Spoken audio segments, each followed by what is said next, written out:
Hello everyone, triplet solving কোর্সের physics solving পার্টে আপনাদের সবাইকে স্বাগতম। ফিজিক্স সলভিং এ আজকে মূলত আমরা আলোচনা করছি চ্যাপ্টার 5 নিয়ে। আর চ্যাপ্টার 5 এ আমরা যেহেতু এটা মোটামুটি সহজ চ্যাপ্টার, আমি চেষ্টা করব তোমাদেরকে সবকিছু ডিটেইলে এখানে বুঝাই দিতে, এবং প্রত্যেকটা ম্যাথ তুমি যদি আমার সাথে সাথে সলভ করো তাহলে তোমার সকল টাইপ ভিত্তিক ম্যাথ কিন্তু ডান হয়ে যাবে। তো চলো আমরা স্টার্ট করি। প্রথমে আমাদেরকে একটা ম্যাথ দেওয়া আছে, এটা আমাদের মূলত 1 নম্বর ম্যাথ। আমাদেরকে কি বলা হলো? আমাদেরকে বলা হয়েছে যে একটি কণার উপরে আমরা এত বল প্রয়োগ করেছে যার কারণে কণাটির এত পরিমাণ সরণ হয়েছে। তো আমাদের কৃত কাজ কত, বল দ্বারা সম্পাদিত কাজ কত? আমরা জানি W is equal to F dot S, অর্থাৎ আমাদের বল এবং সরণের গুণফল বা ডট প্রোডাক্ট। তাহলে আমরা এখানে 6I তারপরে হচ্ছে -3J প্লাস 2K, আমরা এটার সাথে ডট গুণ করে ফেলবো 2I plus 2J minus K। যদি আমরা ডট গুণ করি, আমরা জানি ডট গুণের বেসিক তো আমাদের সবার জানা আছে, 6 দুগুণে 12, মানে I এর সাথে I, তাহলে 6 দুগুণে 12, 3 দুগুণে 6 মাইনাস 2, তাহলে কি আসবে? 12 মাইনাস 6 মাইনাস 8, অর্থাৎ টোটাল 4 জুল। এই হচ্ছে আমাদের অ্যান্সার। আশা করি সবাই বুঝতে পারছেন, কারো কোনো কনফিউশন থাকা উচিত না।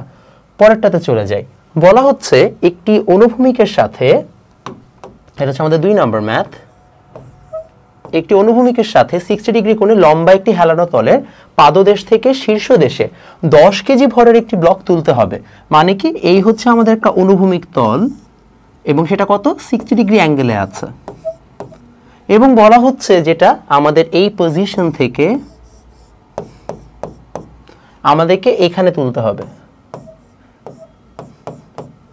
এবং সেটা শীর্ষদেশ থেকে 10 কেজি ভরের একটি বস্তু। অর্থাৎ আমাকে এম দেওয়া আছে। তলকে ঘর্ষণহীন ধরে ব্লকটিতে ধ্রুব গতিতে তুলতে কৃতকাজ কত করতে হবে নির্ণয় করো। তো আমাদেরকে যদি এইটা বের করতে, আমরা কিভাবে বের করব আমরা একটু বোঝার চেষ্টা করি। একটা জিনিস মাথায় ঢুকাই দেই, লিখে রাখো, কৃতকাজ ইজ ইকুয়াল টু অর্জিত শক্তি। অর্থাৎ তুমি যখন নিচ থেকে উপরে যাচ্ছ, তুমি একটা শক্তি অর্জন করছো না? তাহলে শক্তিটা যে অর্জন করছো তার কারণ হচ্ছে তুমি একটা কাজ করছো। অর্থাৎ তোমাকে যদি বলা হয় তোমার কৃত কাজ কত, তুমি যদি এইখান থেকে এই পজিশনে যেতে তোমার যে শক্তিটা অর্জন হবে সেটাই তোমার কৃত কাজ, কারণ এই কাজটাকে খরচ করে তুমি শক্তিটা পাচ্ছ। কাজ শক্তি নিত্যতা থেকে আমরা জানি। তাহলে আমার কৃত কাজ যদি কালো বলতে পারি অর্জিত শক্তি।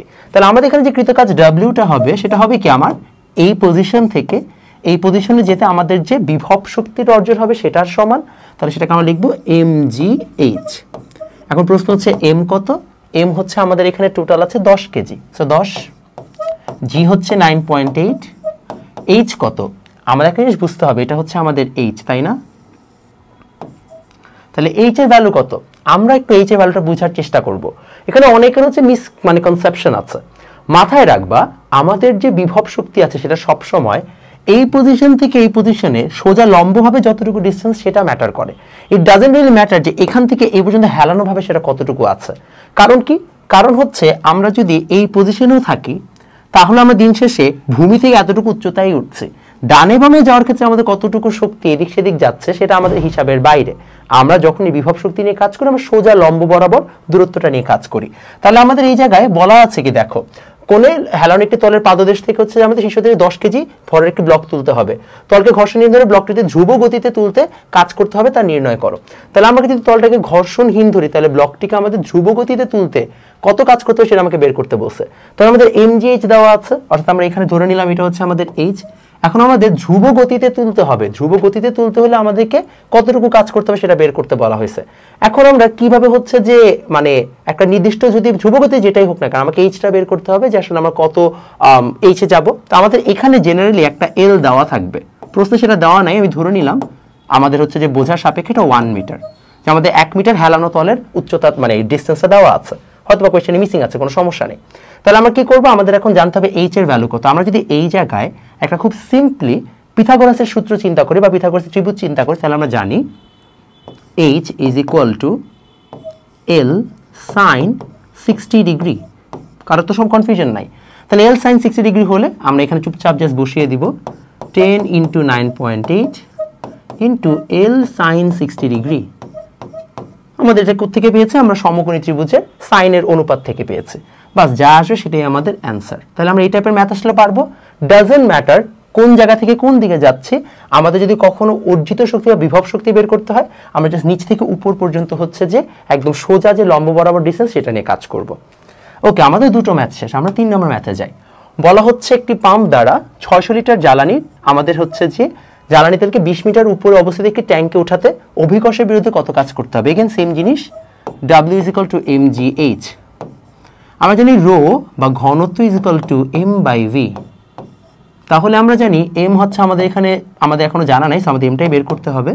আমরা বলতে পারি m = ρv। তাহলে ভাই রো কত জানা নেই, আমরা রোটা দিয়ে অ্যাপ্লাই করি। আর হচ্ছে আমাদের এখানে v দেওয়া আছে 600 লিটার * g * h। সো জ্বালানি তেলের হয়তো বা রো তোমাকে প্রশ্নে দেওয়া থাকবে, না দেওয়া থাকবে তুমি জাস্ট এইভাবে রো আকারে রেখে দিবা। তাহলে 600 * রো * 9.8, তার সাথে গুণ হবে 20 মিটার। যা অ্যান্সার আসে তাই, আমি আর অ্যান্সারটাকে ক্যালকুলেটরে দেখাচ্ছি না, সোজা সোজা যেহেতু আমাদের প্রশ্ন। তাহলে আমরা এটাও আশা করি উত্তর করতে পারবো। পরেরটাতে চলে আসি। বলা হচ্ছে 5 কেজি ভরের একটি স্থির হচ্ছে যে আমাদের বস্তুর উপর 7 নিউটন মানের বল 4 সেকেন্ড ধরে ক্রিয়া করছে। এরপর 5 নিউটন মানের অপর একটি বল অনুভূমিকভাবে প্রথম বলের সাথে 60 ডিগ্রি কোণে ক্রিয়া করে। চিন্তা করে দেখো,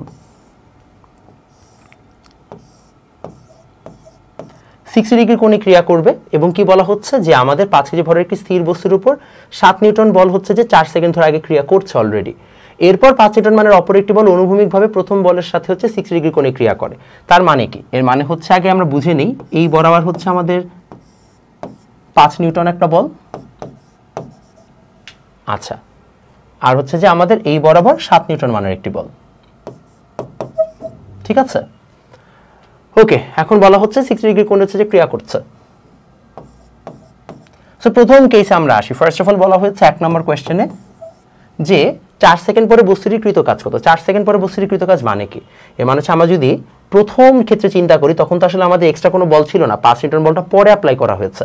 তাহলে আমাদের জাস্ট এতটুকু নিয়ে কাজ। 7 নিউটন বলের মান হচ্ছে যে 4 সেকেন্ড ধরে হচ্ছে যে ক্রিয়া করছে। তাহলে যদি 7 নিউটন বলের মান 4 সেকেন্ড ধরে ক্রিয়া করে, তাহলে আসলে আমরা সেটা কি ব্যাখ্যা দেই। তাহলে এখানে আমাদের 7 নিউটন বল, 7 নিউটন, তাহলে আমরা বলতে পারি W = F * S। এখন S এর মান আমাদের জানা লাগবে। S এর মানের ব্যাপারে আমাদের বলা হয়েছে যে আমাদের 4 সেকেন্ড হচ্ছে যে ক্রিয়া করছে। 4 সেকেন্ড ধরে ক্রিয়া করে হচ্ছে যে কার উপরে? আমাদের বলা হচ্ছে 5 কেজি ভরের একটি বস্তুর উপরে। তাহলে আমাদের কি জানা দরকার? A জানা দরকার। তার সাথে আমরা বের করে ফেলি। প্রথমত আমরা জানি যে F = ma। তাহলে সেখান থেকে আমরা বলতে পারি F হচ্ছে 7 নিউটন, m হচ্ছে আমার দেওয়া আছে 5 কেজি * a। সেখান থেকে আমি বের করতে পারবো যে A = 7/5 metre per second square. এটা গেল। এখন এই যে 7/5 মিটার পার সেকেন্ড স্কোয়ার হয়, তাহলে একটু খেয়াল করে দেখি আমাদের এই জায়গায় এখন কি জানা দরকার। আচ্ছা, এখন জানা দরকার হচ্ছে আমাদের টিটা কত, তাই না? সো আমাদের টি দেওয়া আছে 4 সেকেন্ড, তাহলে আমাদের এস জানা দরকার। আমরা জানি S = ut + ½ at²। এ কত? এ হচ্ছে 7/5। টি কত? টি হচ্ছে 4 সেকেন্ড। তাহলে এত হচ্ছে মিটার। যদি এটা মিটার হয় তাহলে আসেন আমরা অ্যাপ্লাই করি।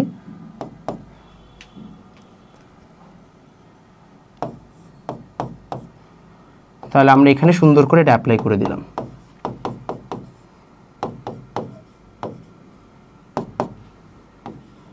তাহলে আমরা অ্যান্সার বের করি। চলো, 7 × 7 × 16/10, তাহলে 78.4। তাহলে 78.4 জুল হবে হচ্ছে আমার অ্যান্সার। ওকে, 1 নম্বর অ্যান্সার আমাদের ডান। আমরা চলে আসি, চলো 2 নম্বরে চলে যাই। 2 নম্বরে কি? 2 নম্বরে বলা হচ্ছে যে প্রথম 4 সেকেন্ড সময়ের স্মরণ ও পঞ্চম বা 5তম সেকেন্ডের স্মরণ অভিন্ন কিনা। আচ্ছা, প্রথম 4 সেকেন্ড সময়ের স্মরণ, তো প্রথম 4 সেকেন্ড যদি আমাকে যেতে হয়,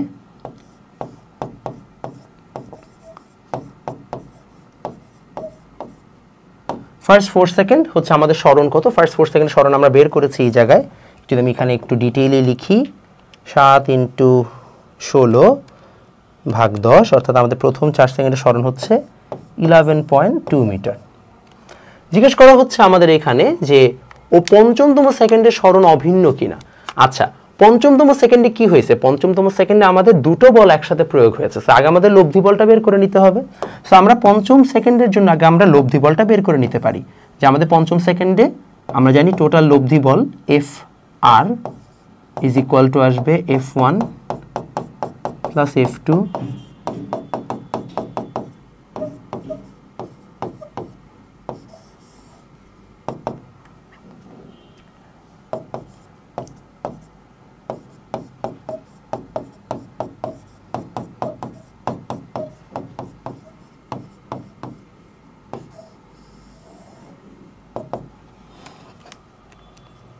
25 প্লাস 49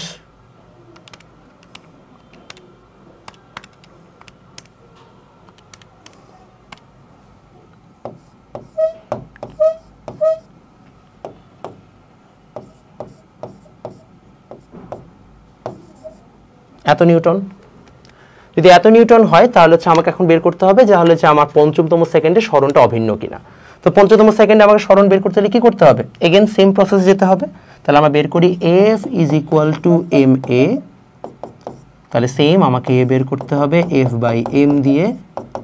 F হচ্ছে আমাদের এত আর এম হচ্ছে আমাদের এগেন কত ছিল জানি, এম ছিল হচ্ছে 5 কেজি। আচ্ছা বুঝা যাচ্ছে 2 পয়েন্ট সামথিং হবে, 2.088 মিটার পার সেকেন্ড স্কোয়ার। আচ্ছা যদি এটা হয়ে থাকে তাহলে আমাদের ফাইনালি জানা দরকার জাস্ট এসটা কত হবে। আমি এখানে দিয়ে দিচ্ছি S is equal to half এটি স্কোয়ার, রাইট।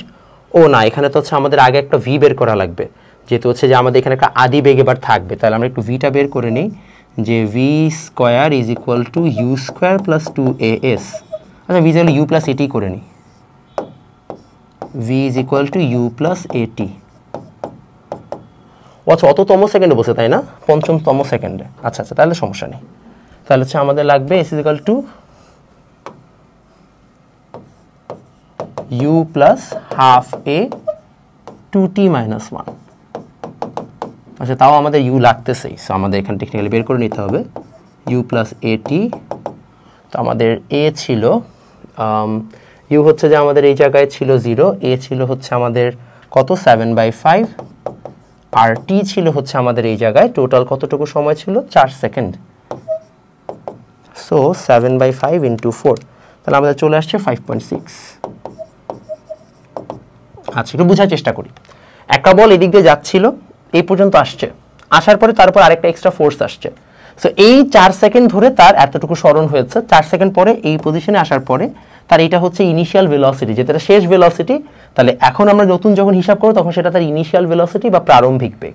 এখন ইনিশিয়াল ভেলোসিটি নিয়ে সে কাজ শুরু করলো, তাহলে S is equal to U plus half A 2t minus 1। তাহলে আমাদের এখানে ইউ দরকার, ইউ এর ভ্যালুটা কত দিব আমরা, আসো বসায় দিই। ইউ এর ভ্যালুটা আমরা এখানে দিয়ে দিব হচ্ছে যে টোটাল হচ্ছে আমাদের এখানে 5.6 আছে প্লাস হাফ এ। এর ভ্যালু কত, এর ভ্যালু হচ্ছে আমাদের এখানে জানি আমরা, এখানে বের হয়েছে মাত্র 2.008, 2.088 এবং 2t মাইনাস 1। সো আমাদের এখানে হচ্ছে যে নাম কি পঞ্চমতম সেকেন্ড, তাহলে আমাদের এই জায়গায় হচ্ছে যে 2 ইন্টু 5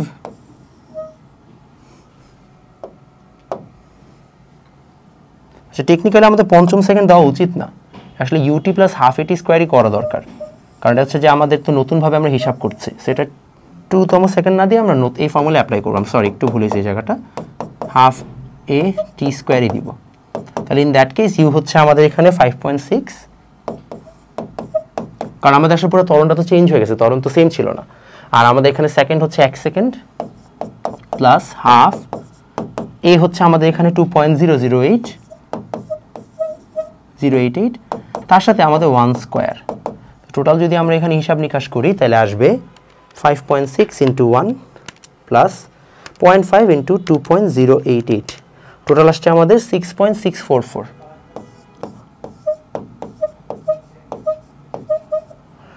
এই হচ্ছে আমাদের টোটাল অ্যান্সার। তো একটু বুঝাই দিই, প্রথমত আমাদের একটা বস্তু নর্মালি আসছে, সেটার জন্য তো আমরা হিসাব নিকাশ বুঝছি। বাট যখন এখান থেকে আমাদের দুটো বল প্রয়োগ হলো তখন আমাদের এই জায়গায় একটা নতুন ত্বরণ আসছে, তো নতুন ত্বরণটা আমরা এখান থেকে বের করছি তাই না, লব্ধি বল দিয়ে। এখন আমাদেরকে পঞ্চম সেকেন্ডে বের করতে বলছে। পঞ্চম সেকেন্ডকে আসলে আমরা একটা সেকেন্ড হিসেবে হিসাব করছি, একটা মাত্র সেকেন্ডকে। তো একটা মাত্র সেকেন্ডে আমাদের আগে একটা অলরেডি ইনিশিয়াল মানে ভেলোসিটি ছিল, সেটা আমরা বের করলাম। কিভাবে বের করছি? এখান থেকে এই পর্যন্ত আসার সময় যেটা শেষ বেগ ছিল সেটাই এখন ইনিশিয়াল ভেলোসিটি বা প্রারম্ভিক বেগ, আমরা সেটা ভি বের করছি। সেই ভিটা আমরা এখানে ইউ আকারে অ্যাপ্লাই করেছি। এখানে আমরা একটা সেকেন্ড ধরছি কারণ এর পরবর্তী মাত্র এক সেকেন্ড গেছে, দেন আমরা টোটাল এস বা সরণটা বের করেছি। এইভাবে আমাদের টোটাল জিনিসটা বের করলাম। দেখো অবশ্যই আমাদের অ্যান্সার কি হবে? অ্যান্সার হচ্ছে কখনই সেটা অভিন্ন না, কারণ আমাদের পরবর্তীতে যেটা এস সেটা হচ্ছে লিটারালি এটার অর্ধেকের সামান্য বেশি। তাহলে এইভাবে আমাদের অ্যান্সারটা করতে হবে। একটু কনফিউজিং ম্যাথ, আশা করি তোমরা এক দুইবার প্র্যাকটিস করলে বুঝে যাবা। পরেরটাতে আসি। একটি আয়তাকার বস্তুর ভর 2 কেজি, বস্তুর দৈর্ঘ্যকে অনুভূমিক অবস্থান হতে উল্লম্ব অবস্থানে রাখতে কি পরিমাণ কাজ করতে হবে? মানে যে কিছুটা এরকম, এটা একটা আমাদের আয়তাকার ঘন বস্তু, এরকম অবস্থায় আছে এটা। আমরা এটাকে এরকম খাড়া হচ্ছে যে এইভাবে রাখবো।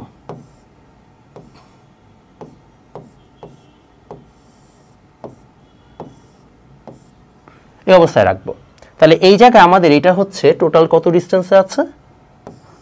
লেংথ হচ্ছে 24 সেন্টিমিটার এবং সেটা প্রস্থ হচ্ছে 12 সেন্টিমিটার, আর এখানে হচ্ছে আমাদের 8 সেন্টিমিটার। সেটা যখন আমি খারাপভাবে এখানে রাখছি তখন এটা কি চলে আসছে?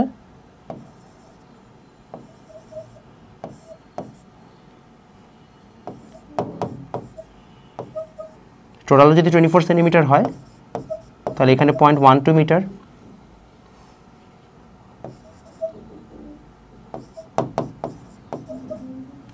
এইভাবে আসছে। যদি সেটাই হয়ে থাকে একটু বুঝেন, আমাদের এখানে একটা ভর কেন্দ্রের সরণ নিয়ে করতে হবে। প্রশ্ন হচ্ছে কেন ভর কেন্দ্রের সরণ নিয়ে করবো ভাইয়া, নর্মালি কেন ম্যাথটা করবো না? কারণ আমাদের নর্মালি যখনই আমরা ম্যাথ সলভ করি না কেন, ভর কেন্দ্রের সরণটা হচ্ছে অপটিমাম প্রসেস। কারণ আমরা যখন একটা রিয়েল লাইফ সিচুয়েশনটাকে সলভ করি সেখানে প্রত্যেকটা পয়েন্টের কিন্তু ইন্ডিভিজুয়াল সরণটা ডিফারেন্ট হয়। তোমাকে একটু বুঝাই বলি। মনে করো আমি যদি এই মানে ব্লকটা নিয়ে কাজ করি, কেন ভর কেন্দ্রের সরণ নিয়ে কাজ করবো একটু বুঝাচ্ছি। এই জন্য এই ব্লকটা নিয়ে যদি আমি কাজ করি, এই ব্লকটা যখন এখান থেকে এখানে গেছে আমি কয়েকটা পয়েন্ট এখানে মার্ক করে দিই। হ্যাঁ, কয়েকটা পয়েন্ট মার্ক করি। যেমন এটা একটা পয়েন্ট, এটা একটা পয়েন্ট, এটা একটা পয়েন্ট, এটা হচ্ছে আমাদের এ বি সি। তো যখন আমি এটাকে এখানে নিয়ে আসতেছি, এখানে নিয়ে আসতেছি, দেখো এই জায়গায় এই পয়েন্টটা এখন এখানে এটা সি পয়েন্ট, এখানে এটা বি পয়েন্ট, এখানে এটা এ পয়েন্ট। তো চিন্তা করে দেখো সি পয়েন্টটার যতটুকু সরণ ঘটেছে ভূমি থেকে বা ওকে এখান থেকে এখানে আনতে যত পরিমাণ কাজ করতে হয়েছে, এ পয়েন্টে তার থেকে অনেক বেশি পরিমাণ কাজ করতে হয়েছে না? ধরে নিলাম হয়তো বা সি পয়েন্টটাকে আমার উঠাইতে মাত্র 0.06 মিটার হচ্ছে যে কাভার করতে হয়েছে। আচ্ছা 0.03 মিটার ধরলাম। বি পয়েন্টটাকে আমাদের 0.06 মিটার কাভার করতে হয়েছে। ধরলাম আমাদের এটাকে 0.12 মিটার কাভার করতে হয়েছে। তাহলে প্রত্যেকটা জন্য ইন্ডিভিজুয়াল হচ্ছে আমাদের ডিফারেন্ট অ্যামাউন্ট কাভার করতে হচ্ছে না? তাহলে আমি যদি ধরি এই পয়েন্টটাকে উঠাতে যতটুকু পরিমাণ কাজ করতে পারি, নর্মালি ঢালাওভাবে এমজিএইচ করে দিই, তাহলে কি হবে? হবে না, কারণ প্রত্যেকটা পয়েন্টে আলাদা। আমরা যদি অ্যাভারেজ করি তাহলে দেখা যাবে সবগুলো পয়েন্টকে যদি আমরা এইখানে চিন্তা করতাম, যেটাকে আমরা বলি ভর কেন্দ্র, তাহলে দেখা যেত আমাদের যতটুকু পরিমাণ কাজ সম্পন্ন হচ্ছে সেটাই কিন্তু আমাদের আসলে অপটিমাম অ্যান্সার হইতো। যে আচ্ছা আমি যদি সবগুলো পয়েন্টের অ্যাভারেজ নিই তাহলে আসলে সবগুলো পয়েন্টকে এইখানে চিন্তা করলে যে পরিমাণ সরণ হয় সেটা আসলে আমাদের অ্যান্সার আসে। এই জন্য আমরা অলওয়েজ ভর কেন্দ্র নিয়ে কাজ করব। আমরা এখন নতুনভাবে একটা জিনিস শিখবো যে W is equal to not MGH but rather MG del H. Del H কি? ডেল এইচ হচ্ছে ভর কেন্দ্রের সরণ।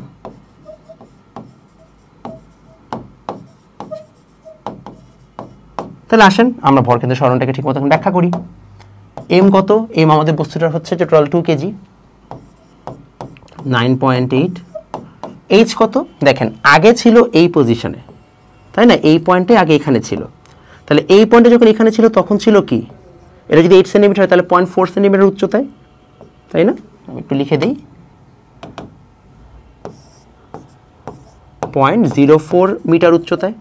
এখন সেটা এখানে গেছে তাহলে কি 0.12 মিটার হয়েছে। টোটাল যদি 24 সেন্টিমিটার হয় তাহলে তার মাঝখানে 0.12 মিটার মানে 12 সেন্টিমিটার। তাহলে এখানে আমরা বলতে পারবো উঠেছে এই পজিশনে, ছিল এই পজিশনে। বাস এখান থেকে আমরা অ্যান্সার পেয়ে যাচ্ছি এত জুল। ক্লিয়ার? সবাই কি বুঝতে পেরেছি? কনফিউশনটা কি তাহলে গিয়েছে? তাহলে এই হচ্ছে আমাদের মোটামুটি কনসেপ্ট। ক্লিয়ার হইছে আইডিয়া? আসেন আমরা পরেরটাতে যাই। সেম টাইপের কোয়েশ্চেন, এটা আমি অ্যান্সার করছি না, সেম টাইপের কোয়েশ্চেন, জাস্ট ডেটাটা আলাদা, ঠিক আছে? পরেরটাতে চলে গেলাম। ওকে, এটা একটা ঝামেলা মার্কা ম্যাথ, এটা হচ্ছে একটা ঝামেলা মার্কা ম্যাথ। এখানে কি বলা হয়েছে, আচ্ছা আমি একটু দেখে নিই কয়টা ম্যাথ গেল। এটা 5 গেল, 6, 7 নম্বর ম্যাথ, সরি। ওকে, 7 নম্বর ম্যাথ। দেখেন কি বলা হয়েছে, এবার বলা হচ্ছে যে একটা মার্বেল পাথরের খণ্ড দেওয়া আছে, একটা খণ্ডের উপর আরেকটা খণ্ড রাখা হচ্ছে। সো এখানে একটা মার্বেল পাথরের খণ্ড, আমরা এরকম একটার উপর আরেকটা খণ্ড রাখছি।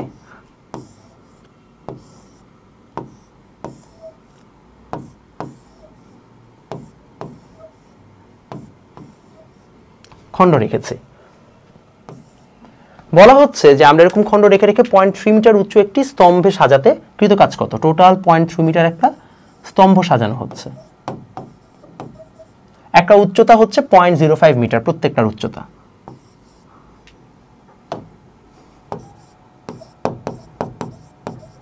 জিজ্ঞেস করা হচ্ছে যে আসলে আমাদের টোটাল কাজ কতটুকু করতে হবে। আসেন খুব সিম্পল লজিকটা বুঝাই।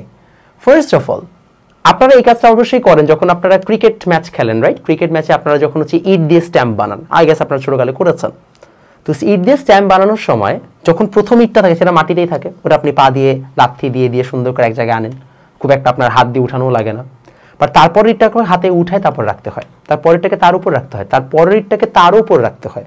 এর মানে হচ্ছে এভরি সিঙ্গেল টাইম আপনি একটা ইট উঠিয়ে রাখছেন, প্রত্যেকবার তাকে একটু বেশি উচ্চতায় নিতে হচ্ছে, তার আপনার কৃত কাজটা বেড়ে যাচ্ছে, কারণ আপনাকে বেশি উচ্চতায় নিয়ে যেতে হবে। এর মানে এখানে প্রতিটা ইট আসলে একই পরিমাণ কৃত কাজ করতে হচ্ছে না, তার থেকে বেশি পরিমাণ কৃত কাজ করতে হচ্ছে। প্রতিটা ইটকে আমার উঠাইতে সেম অ্যামাউন্ট অফ মানে ওয়ার্ক করতে হচ্ছে, বিষয়টা এমন না, কঠিন পরিমাণ কাজ করতে হচ্ছে, প্রত্যেকটা ইট বেশি বেশি কাজ করতে হচ্ছে যত আমি উপরে উঠাচ্ছি। তাহলে আমাদের এখানে দেখতে হবে আসলে কি হয়। প্রথমত আমরা প্রথম ইটটা কথা যে চিন্তা করি, গ্রাউন্ড লেভেলেই আছে, সো এইটার জন্য W1টা 0। পরের ইটটা কথা যদি আমি চিন্তা করি তাহলে সেটা W2 is equal two mg, এইচটা কত দেখো, এইখানে তুমি যখন ছিলা তখন তুমি ভূমি থেকে কত 0.05 মিটার ছিল এই জায়গাটা, তাহলে এইটা তোমার তখন পজিশন ছিল, এই পজিশনে তুমি যদি চিন্তা করো 0.05/2 মিটার। বাট এইটা এখন এই পজিশনে আসছে, রাইট? এখান থেকে এই জায়গায় চলে গেছে। তাহলে কি বলা যায়, বলা যায় যে এটা তাহলে হবে পয়েন্ট, টোটালটা যদি আমি ধরি হচ্ছে নিচের থেকে 0.01 বা 0.1/2, রাইট? আচ্ছা আমি এত হিসাব করার দরকার নাই, আমি জাস্ট জানি যে এখান থেকে এটা হচ্ছে আরো 0.05 মিটার উচ্চতা আছে, তাই না? তাহলে পরে 0.05 মিটার এখন উচ্চতা,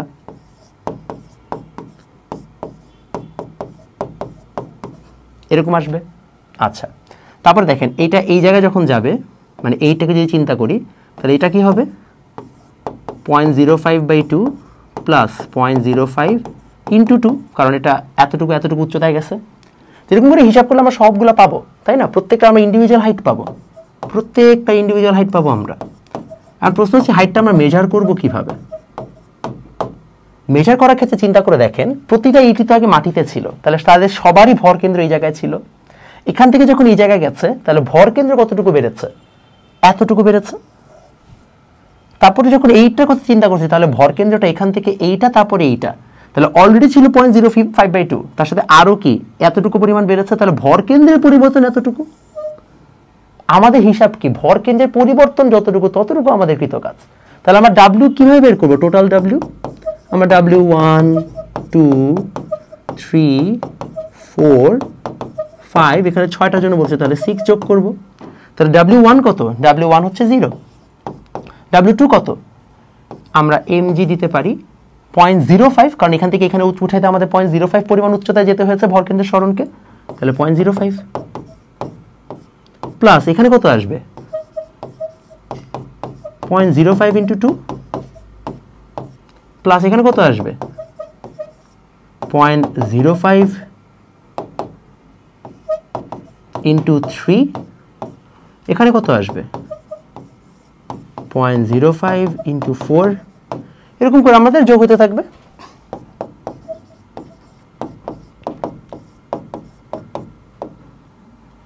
ইন্টু 5, একটা কম, কারণ হচ্ছে প্রথমটাতে তো কোনো কাজ হয় নাই। তাহলে যদি আমরা সবগুলোকে একটা কমন ফর্মুলায় নিয়ে আসি, mg 0.05 তো আমাদের এইচ, প্রশ্নের এইচ, তাই না? mgh into 1 plus 2 plus 3 plus 4 plus 5। বাস আমাদের এখানে যা যা ডেটা আমরা জানি প্রত্যেকটার হচ্ছে যদি আমাদের ভর দেওয়া থেকে 5 কেজি, তাহলে আমরা এখানে বাকিটুকু অ্যান্সার যদি লিখে ফেলি, তাহলে টোটাল অ্যান্সার আসবে 5 ইন্টু 9.8 ইন্টু এইচ হচ্ছে আমাদের কত দেওয়া আছে 0.05 ইন্টু আমাদের হচ্ছে 1 প্লাস 2 প্লাস 3 প্লাস 4 প্লাস 5, 1 2 3 3 3 6 4 10 10 5 15, এই টোটাল হবে আমার অ্যান্সার। কিন্তু তোমাকে যদি প্রশ্ন জিজ্ঞেস করে ভাই 100টা পাথর নিতে কতটুকু কাজ করতে হবে, কমন একটা ফর্মুলা জানা দরকারের জন্য, তাহলে দেখেন জেনারেল ফর্মুলা বুঝাই যাচ্ছে। জেনারেল ফর্মুলাতে আমরা কি পাচ্ছি, আমরা পাচ্ছি ফার্স্ট অফ অল mgh, তাহলে আগে আমরা mgh-টা দেই, দেন আমরা কি পাচ্ছি, আমরা পাচ্ছি হচ্ছে একটা কি, আমরা পাচ্ছি হচ্ছে আমাদের এখানে একটা স্বাভাবিক সংখ্যার যোগফল। স্বাভাবিক সংখ্যার যোগফলের ক্ষেত্রে একটা জিনিস মাথায় রাখতে হবে, যদি 100টা বলে তাহলে আসলে কত পর্যন্ত যোগ করব, 99 পর্যন্ত, বিকজ একটা তো আমাদের 0 থাকবে ফার্স্টটা। তাহলে এখানে আমরা ফর্মুলা কি জানি, আমরা জেনারেলি ফর্মুলা জানি n ইন্টু n প্লাস 1/2, তাই না? এখন এখানে n এর মান 1 কম বসাইতে হবে, তো 1 কম বসাই তাহলে n মাইনাস 1 বসাই দিব, তাহলে n মাইনাস 1 বসাইলে আমাদের অ্যাকচুয়াল ফর্মুলা চলে আসবে n মাইনাস 1, এখানেও n মাইনাস 1 বসালে কি মাইনাসে মাইনাসে প্লাস, তাহলে n ইন্টু n মাইনাস 1/2। এখন আপনি এই জায়গায় 100 বসাই দেন, কোনো প্রবলেম নাই। কি করবো এখন, 100 বসাই দিলে আমাদের কোনো প্রবলেম থাকবে না। তাহলে এই হচ্ছে আমাদের generic formula, w is equal to mgh into n into n minus 1/2 দিয়ে আমরা এখানে যতগুলো সংখ্যক পাথর বলুক না কেন বা ইট বলুক না কেন আমরা অ্যান্সার বের করতে পারবো। বুঝতে পারছি? আচ্ছা, তাহলে আমাদের সুন্দর করে 7 নম্বর ম্যাথটা গেল। এটা একটু কনসেপচুয়াল একটা ম্যাথ, বাট মজার একটা ম্যাথ। এরপরে আসেন, এটা মোস্ট প্রবলি আমাদের লাস্ট ম্যাথ এই টপিকের। একটা কাঠের ব্লককে অনুভূমিকের সাথে 30 ডিগ্রি কোণে 40 নিউটন বলে টানা হচ্ছে। আচ্ছা, 30 ডিগ্রি অ্যাঙ্গেলে আমরা 40 নিউটন বলে প্রয়োগে টানছি। তো ঘর্ষণজনিত বল 8 নিউটন, ঠিক আছে। আমাদের এখানে ফ্রিকশন ফোর্স 8 নিউটন। বলা হচ্ছে ব্লকটির সরণ হচ্ছে নাম কি 5 মিটার।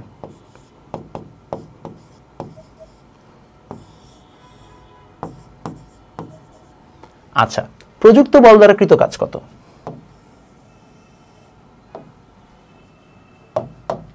প্রযুক্ত বল দ্বারা আমাকে কৃত কাজ চাওয়া হয়েছে, তাহলে আসলে আমরা বের করি।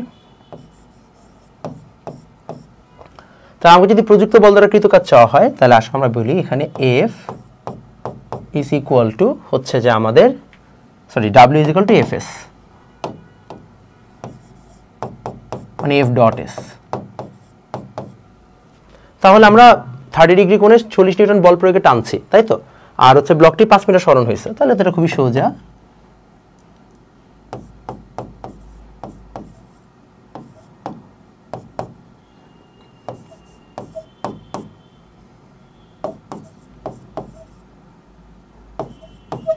এটা গেল, তাহলে এখান থেকে আমরা কি কত পাচ্ছি, আমরা এখান থেকে টোটাল পাচ্ছি 5 4 হচ্ছে 20।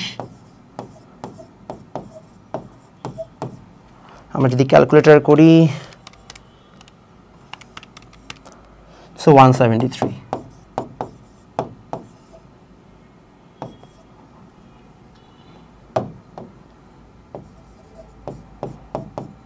খ নম্বরে আসেন, বলা হচ্ছে ঘর্ষণ বল দ্বারা কৃত কাজ কত।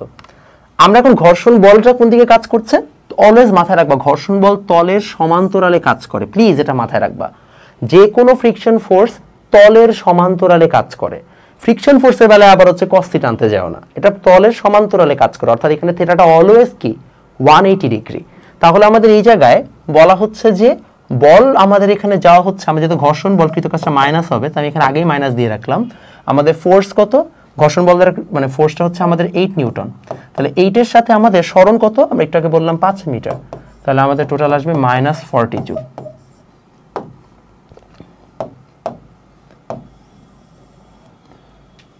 তারপর আসলে নিট কাজ কত, যে টোটাল নেট পরিমাণ কাজ, অর্থাৎ আমি যেটা প্রয়োগ করলাম এতটুকু আমার ফ্রিকশন ফোর্সে কাটা চলে গেল, তাহলে নেট কাজ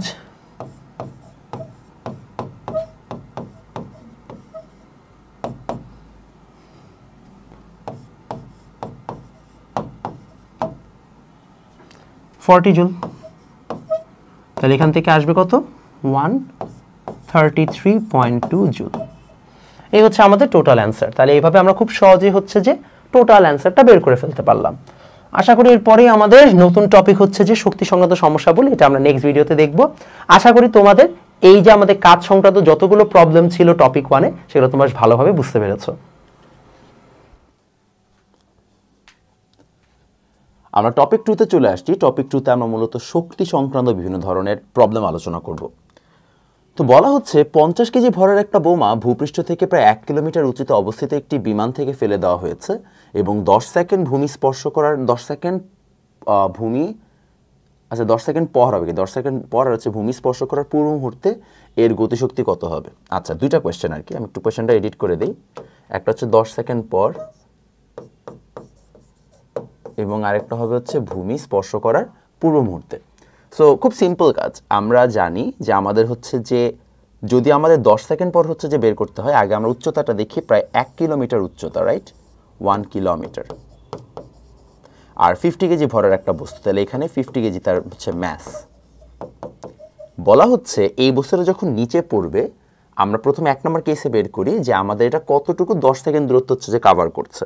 তাহলে উপর থেকে নিচে যদি 10 সেকেন্ড দূরত্ব কাভার করে, আমরা জানি যে আমাদের তখন গতিশক্তি বের করার জন্য কি করতে হবে, আমাদের এখানে শেষ বেগটা বের করতে হবে। তো আমরা একটু দেখি যে আমাদের শেষ বেগ কত। আমরা জানি v² = u² + 2as। তো এর মধ্যে আমাদের u² তো নাই, 0, কারণ আমাদের বুঝাই যাচ্ছে যে যেহেতু হচ্ছে যে একটা কি বলে এটাকে বিমান থেকে ফেলা হচ্ছে, যে বিমানটা যদি সোজা যায় তার এই নিচ বরাবর কোনো ধরনের ভেলোসিটি নেই, না দেওয়া থাকলে আমরা 0ই ধরে নিব। তার সাথে 2 ইন্টু আমরা জানি এখানে g তো 9.8, আর s কত, s হচ্ছে যে আমাদের স্মরণ, তো s আমরা জানি না, সেটাতে আমরা বের করতে পারবো না। যদি সেটা করতে না পারি তাহলে আমাদের আরেকটা অপশন কি, আমাদের অল্টারনেট আরেকটা অপশন হচ্ছে v = u + at। তাহলে আমরা u + at দিয়ে করি, u + at দিয়ে মনে হয় এটা করা যাবে। কেন? কারণ u হচ্ছে 0, এটা হচ্ছে 9.8 ইন্টু 10, তাহলে দেখো আমাদের চলে আসলো 98 মিটার পার সেকেন্ড হচ্ছে যে velocity. 98 metre per second velocity হলে আমাদের এখন বলা হচ্ছে যে হচ্ছে তোমার গতিশক্তি কত হবে 10 সেকেন্ড পর, সেটা তো খুবই সোজা। আমরা জানি ek = ½ mv², তাহলে হাফ m হচ্ছে আমাদের এই জায়গায় 50 কেজি আর v তো এত, বাস দেখো তাহলে আমাদের এত জুল হচ্ছে যে অ্যান্সার। এখন বলা হচ্ছে ভূমি স্পর্শ করার পূর্ব মুহূর্তে। সো ভূমি স্পর্শ করার পূর্ব মুহূর্তে যদি বের করতে হয় তাহলে মানে হচ্ছে এই পয়েন্টটাতে। মাথায় রাখবা আমি যখন এই বস্তুটাকে উঠিয়ে এখানে রেখেছি তখন আমার যতটুকু হচ্ছে যে ওর মধ্যে বিভব শক্তি অর্জিত হয়েছে, সেই বিভব শক্তিটাই হচ্ছে আবার পুরোপুরি গতিশক্তিতে রূপান্তরিত হবে। তাহলে আমরা বলতে পারি ভূমি স্পর্শ করার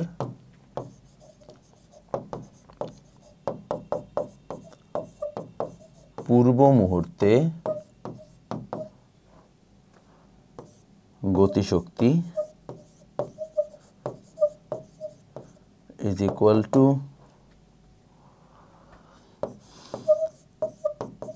সর্বোচ্চ উচ্চতায় বিভব শক্তি।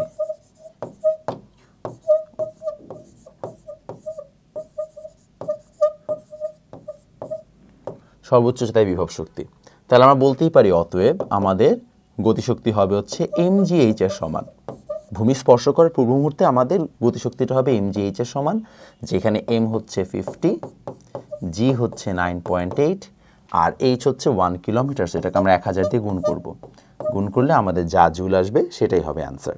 তাহলে দেখো খুব সহজে আমরা হচ্ছে যে অ্যান্সারগুলো বের করে ফেলতে পারলাম। আমাকে যদি একটু এখান থেকে আমি তোমাদেরকে অ্যান্সারগুলো লিখে দিতে চাই তাহলে কত আসবে, এই জায়গায় যেমন অ্যান্সার আসবে তোমাদের 2.4 × 10⁵। আমি ইচ্ছা করে অ্যান্সারগুলো লিখে রেখেছি, নাহলে বারবার ক্যালকুলেটর দিয়ে করতে গেলে সময় লাগবে, ওটা তোমরা বাসায় প্র্যাকটিস করে নিতে পারো।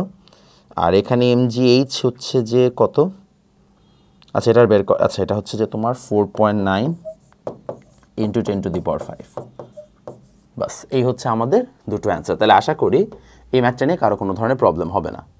পরের ম্যাথে আসো, বলা হচ্ছে একজন বালক এবং একজন লোক একত্রে দৌড়াচ্ছে এবং যেখানে বালকের ভর হচ্ছে লোকের ভরের অর্ধেক এবং বালকের গতিশক্তি লোকের গতিশক্তির দ্বিগুণ, লোকটির বেগ যদি এত মিটার পার সেকেন্ড করে বৃদ্ধি করে তাহলে বালকটির বেগ সমপরিমাণ কমানো হয়।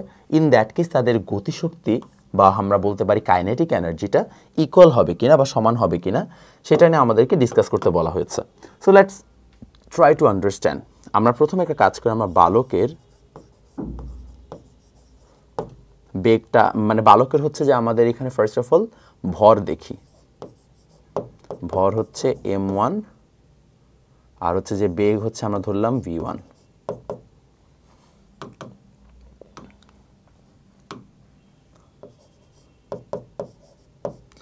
আবার বলা হচ্ছে লোকের ভরের অর্ধেক। আচ্ছা ঠিক আছে, আমরা পরে যাচ্ছি, এটা থেকে আমরা লোকে চলে যাই।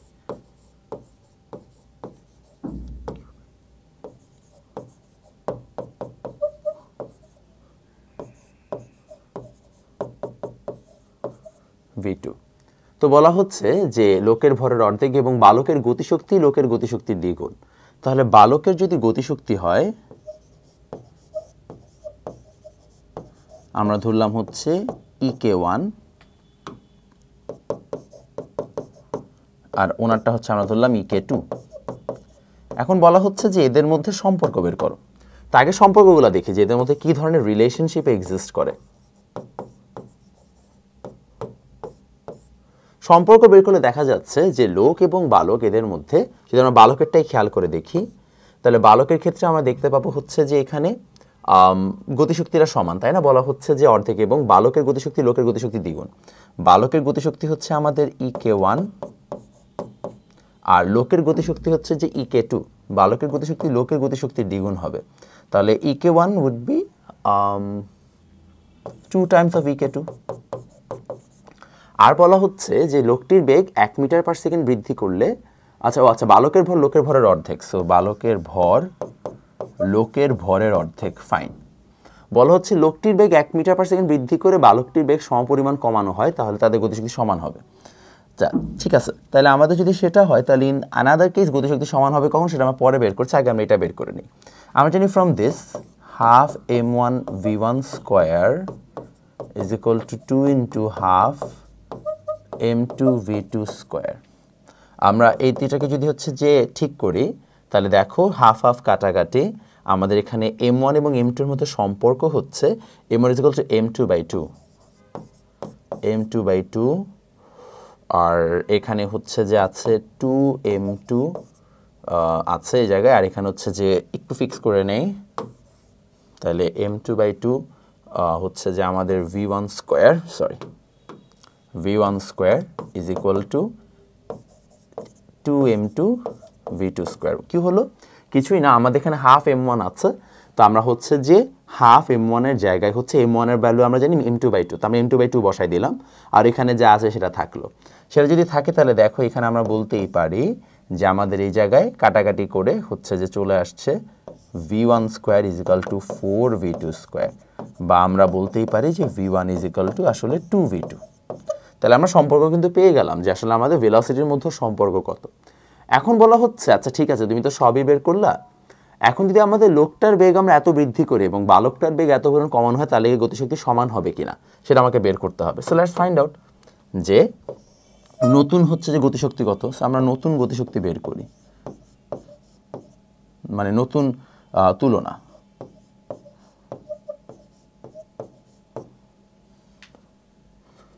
নতুন তুলনা যদি বের করতে চাই তাহলে হচ্ছে আমাদের ek1 প্রাইম, ek1 প্রাইম মানে হচ্ছে যে হাফ m1।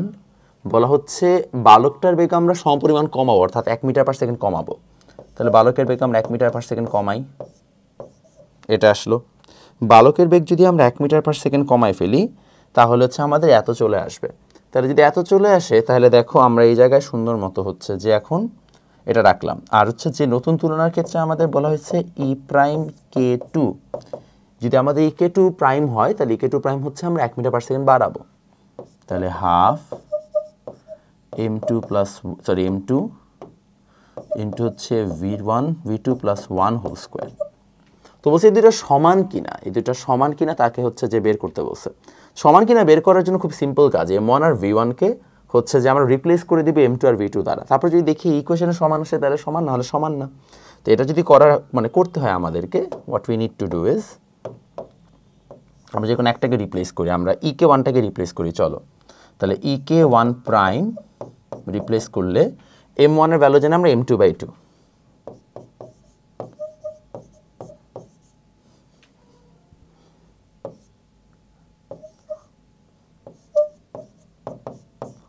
বুঝা যাচ্ছে মিলবে না, but like still let's go for a try.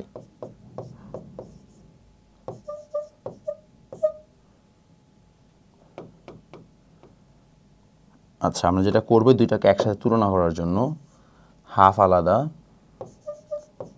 m2/2 আলাদা আর এখানে 2v2 - 1 আছে। তোমরা একটা কাজ করে আমরা হচ্ছে যে এটাকে 2টাকে কমন নিয়ে ফেলি। 2টাকে কমন নিলে হচ্ছে যে 2 স্কোয়ারটা বাইরে চলে আসবে আর এখানে আসবে v2 square minus half whole square. v2 square minus half whole square আসলে সরি v2 স্কোয়ার না তো just v2 minus half whole square আসবে। v2 minus half whole square চলে আসলে আমাদের এই জায়গায় এখন v2 হচ্ছে যে আমরা এটাকে প্লাস মোডে নিতে চাচ্ছি। তাহলে যদি আমরা প্লাস মোডে নিতে চাই তাহলে আমরা বলতেই পারি হচ্ছে যে মাইনাস হোল স্কোয়ার হলে প্লাস যদি আনতে হয় তাহলে আমাদেরকে এক্সট্রা কি আনতে হবে? এক্সট্রা হচ্ছে আমাদের প্লাস হচ্ছে যে 2v2 ইন্টু হচ্ছে যে 2 আনতে হবে। সো আমাদেরকে সেটা আনা দরকার, তাহলে হচ্ছে আমাদের এখানে কিছুটা মিলতে পারে। বাট তার আগে লেটস ডু ওয়ান থিং। আমরা এখানে ডেটা দিয়ে তো সলভ করতে পারি, এটা তো আনা যায়। আচ্ছা আমরা এটাকে ডেটা দিয়ে সলভ করি তাহলেই ভালো। এইটা আসছে তাই না? ওই সময় আমাদের হচ্ছে যে গতিশক্তি সমানও বলা হয়েছে। আমাদের এখানে কোনো মান দেওয়া আছে? মান টান কিছুই দেয় নাই ওরা। মান যদি না দেয় তাহলে হচ্ছে যে আমাদের এখানে কোনো মান দেয় না এক্সট্রা।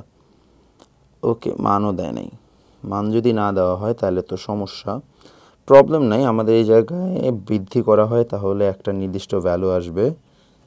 ওকে, 1 মিটার পার সেকেন্ড বৃদ্ধি করা হলো তাতে সমস্যা নেই।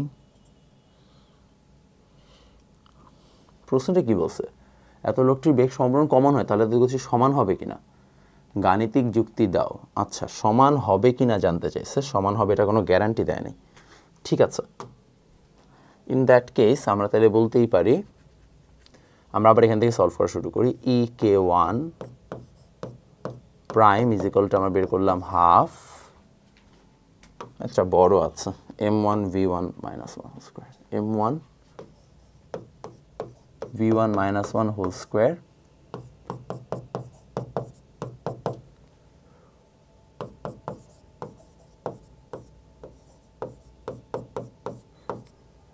তাই তো?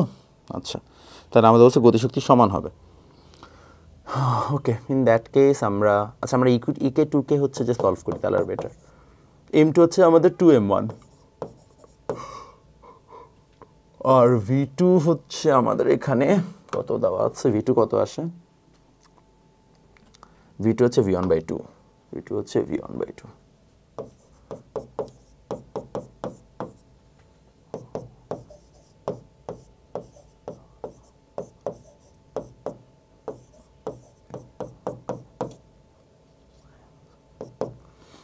এটা আসছে। আচ্ছা আর এখানে আমরা এটাকে ভাঙাই, চলো।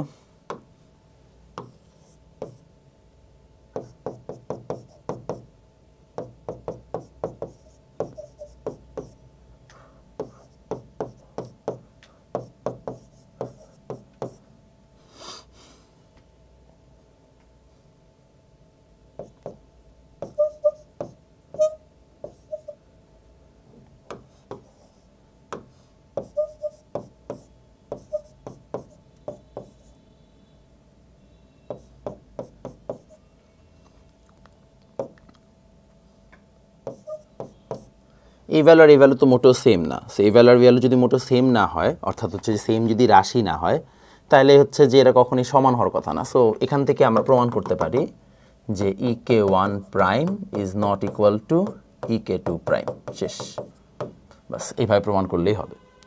পরেরটাতে আগাচ্ছি আমরা।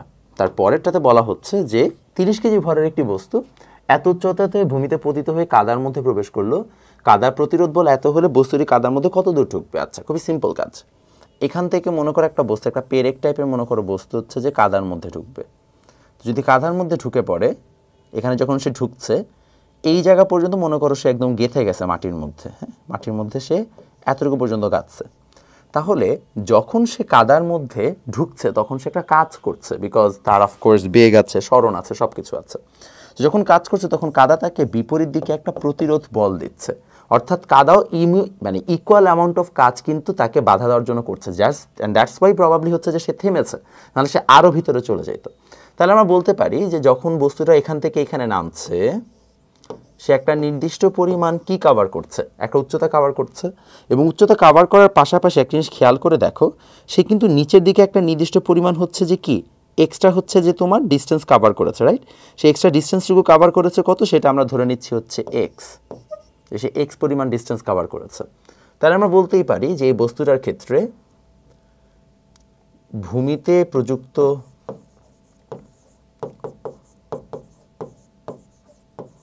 বল কর্তৃক কৃত কাজ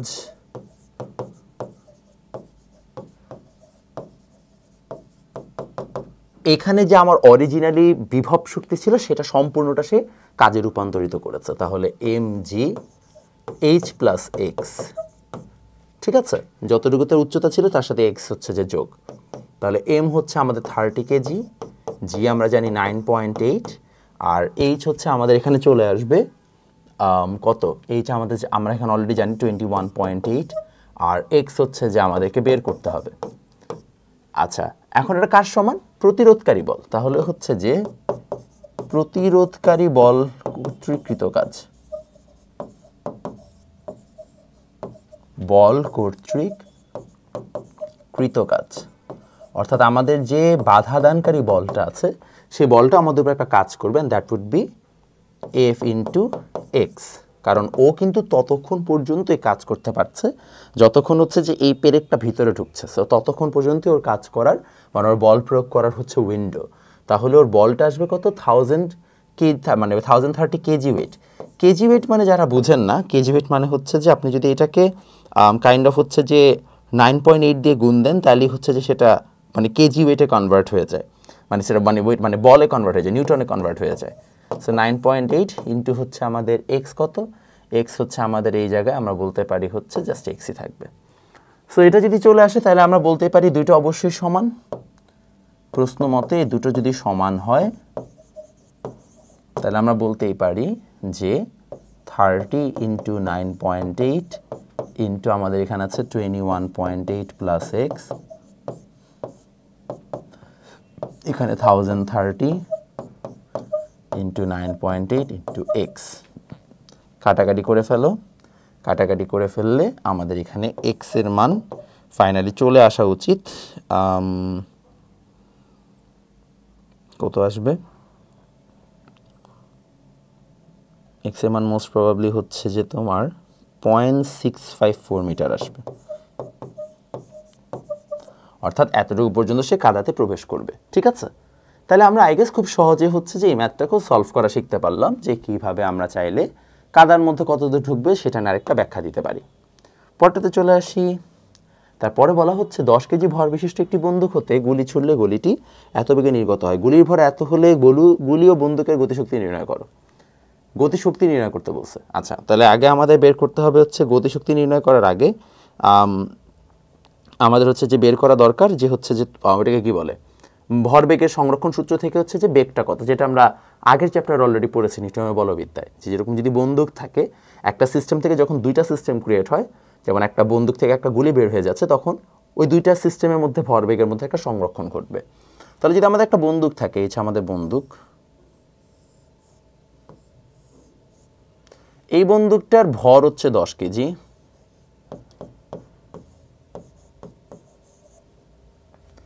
গুলি যে ছুড়লাম গুলি হচ্ছে এত বেগে নির্গত হয়, এটা বন্দুকের ভর, বন্দুক।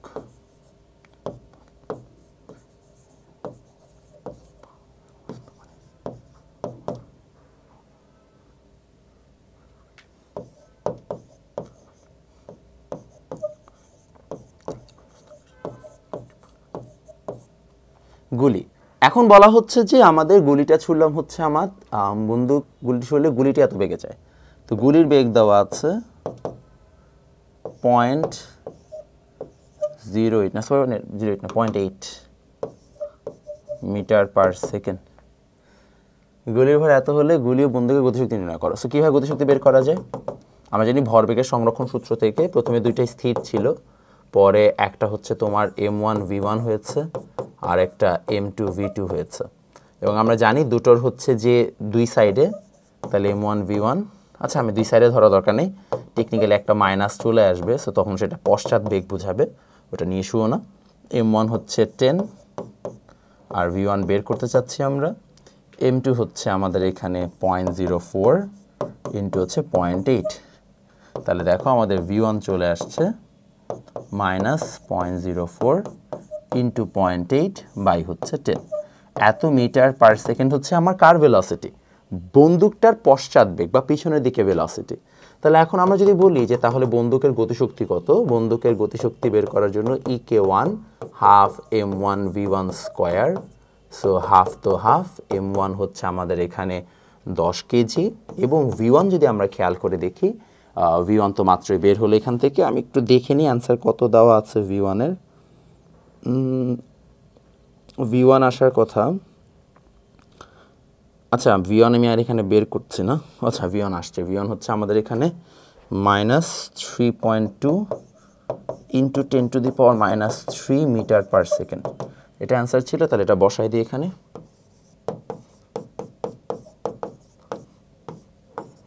স্কোয়ার করে দিলে বন্দুকের গতিশক্তি আসবে 51.2 ইন্টু 10⁻⁶ জুল। আর EK2 আসবে আমাদের এখানে সেম জিনিসই, এগেন আমরা হচ্ছে যে গতিশক্তি বের করছি, তাহলে হাফ m2v2 স্কোয়ার। m2 আসবে আমাদের এখানে হচ্ছে 0.04, আর v2 আসবে, v2 কত দেওয়া আছে 0.8, সো 0.8 স্কোয়ার। দেখো গুতাগুতি করলে ফাইনালি আমাদের এখানে অ্যান্সার চলে আসে হচ্ছে যে 12.8 ইন্টু 10⁻³ জুল। এবং এরই সাথে আমাদের আরেকটা ম্যাথও আমরা শেষ করলাম। আসলে আমরা পরের ম্যাথে চলে যাই। পরের ম্যাথে বলা হচ্ছে যে এত দৈর্ঘ্য বিশিষ্ট একটি দোলক একটি অর্ধবৃত্ত দোলন দেয়, এর ববের ভর এত হলে সর্বনিম্ন অবস্থানে বেগ ও গতিশক্তি কত। ইন্টারেস্টিং একটা ম্যাথ। এই ববটা মানে এই যে দোলকটা সেটা অর্ধবৃত্ত দোলন দেয় মানে কি, সেটা পুরা এই বসা বরাবর যাইতে যেতে এই পর্যন্ত উঠে যায়, উঠে যাওয়ার পরে আবার হচ্ছে যে এইভাবে হচ্ছে যে ও সুন্দর মতো অসিলেট করতে থাকে এই বরাবর। তাহলে অর্ধবৃত্ত দোলন দেয় মানে হিউজ দোলন। তাহলে এটা আমাদের হচ্ছে যে 0.3 মিটার দৈর্ঘ্য মানে দীর্ঘ একটা হচ্ছে আমাদের এখানে কি আছে, মানে রশি আছে। এবং দেখো এইটা এই বরাবরও 0.3 মিটার, দুইটাই 0.3 মিটার। তো বলা হচ্ছে যেটা অর্ধবৃত্ত দোলন দিচ্ছে, ববের ভর নাকি 0.01 কেজি। তো ববের ভর হচ্ছে আমাদের বলা হলো এম এর ভ্যালু কত, 0.01 কেজি। 0.01 কেজি যদি ববের ভর হয়, এর সর্বনিম্ন অবস্থানে বেগ আর গতিশক্তি চাওয়া হচ্ছে। তাহলে সর্বনিম্ন অবস্থানে যদি আমাকে বেগ আর গতিশক্তি বলা হয়, এটা খুব ইন্টারেস্টিং ম্যাথ। উপর থেকে এসে সেই জায়গায় আমাদের সর্বনিম্ন অবস্থান, এখানে বেগ আর গতিশক্তি কি হবে, খুব সিম্পল কথা, সর্বনিম্ন অবস্থানে যে আমাদের গতিশক্তি,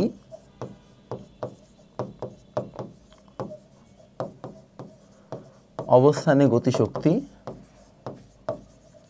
কার সমান, সর্বোচ্চ অবস্থানের বিভব শক্তির সমান।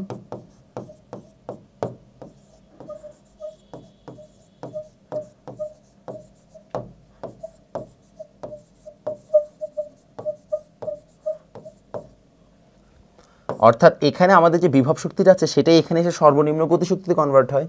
সো সর্বনিম্ন অবস্থানে গতিশক্তি যদি আমি জানতে চাই, তাহলে হচ্ছে যে আমাদের বিভব শক্তির সমান হবে, তাহলে mgh is equal to half mv square.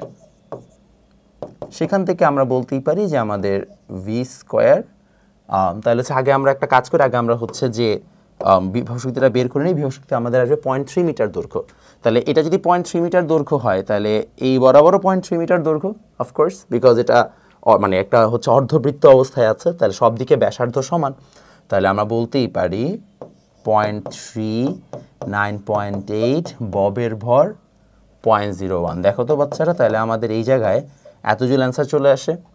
আর যদি আমরা বিভব শক্তির সাথে গতিশক্তির তুলনা করে আমরা হচ্ছে এখন বেগটা বের করতে চাই, তাহলে বেগটা আসবে এরকম।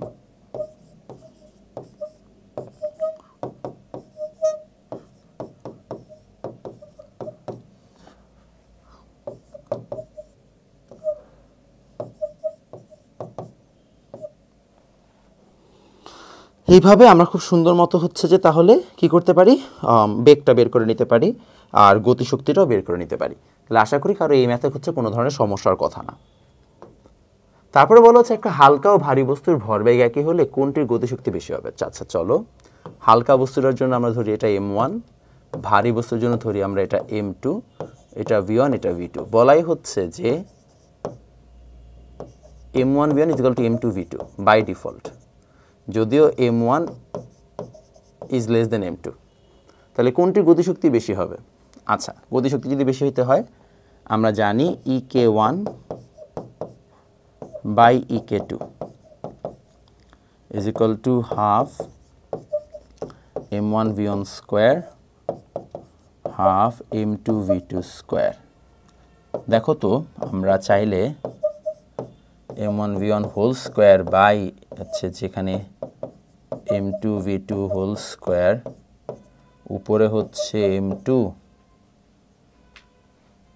নিচে m1 দেওয়া যায় কিনা? আচ্ছা দেওয়া যায়, দেওয়া গেলে এই দুটোকে কাটাকাটি করে আমরা m2 বাই m1 পাই। এখন আমাকে বলো, আমরা একটু আগে দেখলাম না যে হচ্ছে আমাদের m2 বড় m1 এর থেকে, তাহলে যদি এরকমভাবে রেশিও আসে তাহলে কি অফকোর্স তার নাম কি, কোনটার গতিশক্তি বেশি হবে? তাহলে ek1 is greater than ek2, right? কারণ হচ্ছে যে আমাদের প্রপোর্শনালগুলো যদি দেখেন ek1 m2 থেকে আসে, ek2 হচ্ছে m1 থেকে আসতেছে, তাহলে ek1 অবশ্যই কি ek2 এর থেকে বড়। ক্লিয়ার? তাহলে আমরা বলতে পারি হালকা বস্তুর যে গতিশক্তি সেটা ভারী বস্তুর গতিশক্তি থেকে অবশ্যই কি হবে? অবশ্যই বেশি হবে। পরেরটাতে আসেন, একটা বস্তুকে নির্দিষ্ট উচ্চতা থেকে ফেলে দেওয়া হলো, ভূমি হতে এত উচ্চতায় বস্তুটির গতিশক্তি স্থিতিশক্তি দ্বিগুণ হলো। কত উচ্চতা থেকে বস্তুটি ফেলে দেওয়া হয়েছিল? এটা 9-10 ম্যাথ। আসলে একটা বস্তুকে এখান থেকে আমরা ফেলে দিচ্ছি, আমরা ধরে নিচ্ছি সেটা এই উচ্চতা থেকে ফেলে দেওয়া হয়েছে, এবং কত উচ্চতা থেকে ফেলে দেওয়া হয়েছিল, তাই তো? আচ্ছা, ভূমি থেকে 10 মিটার উচ্চতায়। আচ্ছা, 10 মিটার উচ্চতায় আমাদের বলা হয়েছে গতিশক্তি বিভব শক্তির কি হবে? গতিশক্তি স্থিতিশক্তির দ্বিগুণ হবে। তাহলে খুব সিম্পল কথা, তাহলে এইটা হচ্ছে h-10। তাহলে দেখো আমরা বলতে পারি গতিশক্তি হাফ mv স্কোয়ার, যেখানে v square is equal two u square plus 2gh। তাহলে 2gh যদি আসে আমরা বলতেই পারি যে আমাদের এখানে 2g আর এখানে h প্রাইম, তাহলে আমরা বলতেই পারি হচ্ছে যে h-10। তো ফাইন, এটা আসে।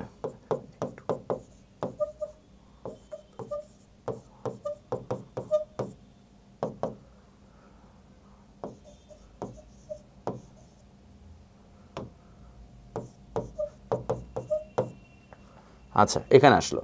তারপরে হচ্ছে এই পজিশনে আসো। এই পজিশনে আমাদের কি হবে? আমরা যদি এই পজিশনে হচ্ছে যে এটা হচ্ছে আমাদের ek, আমরা যদি ep বের করি, ep would be simply mgh by mg into 10। এখন বলা হচ্ছে যে গতিশক্তি স্থিতিশক্তি দ্বিগুণ, তাহলে ek কি ep এর টুয়াইস। তাহলে প্রশ্ন মতে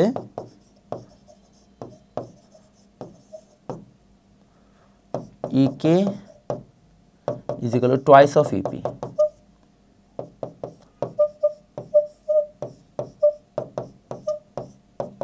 তাহলে 2 into mg into 10।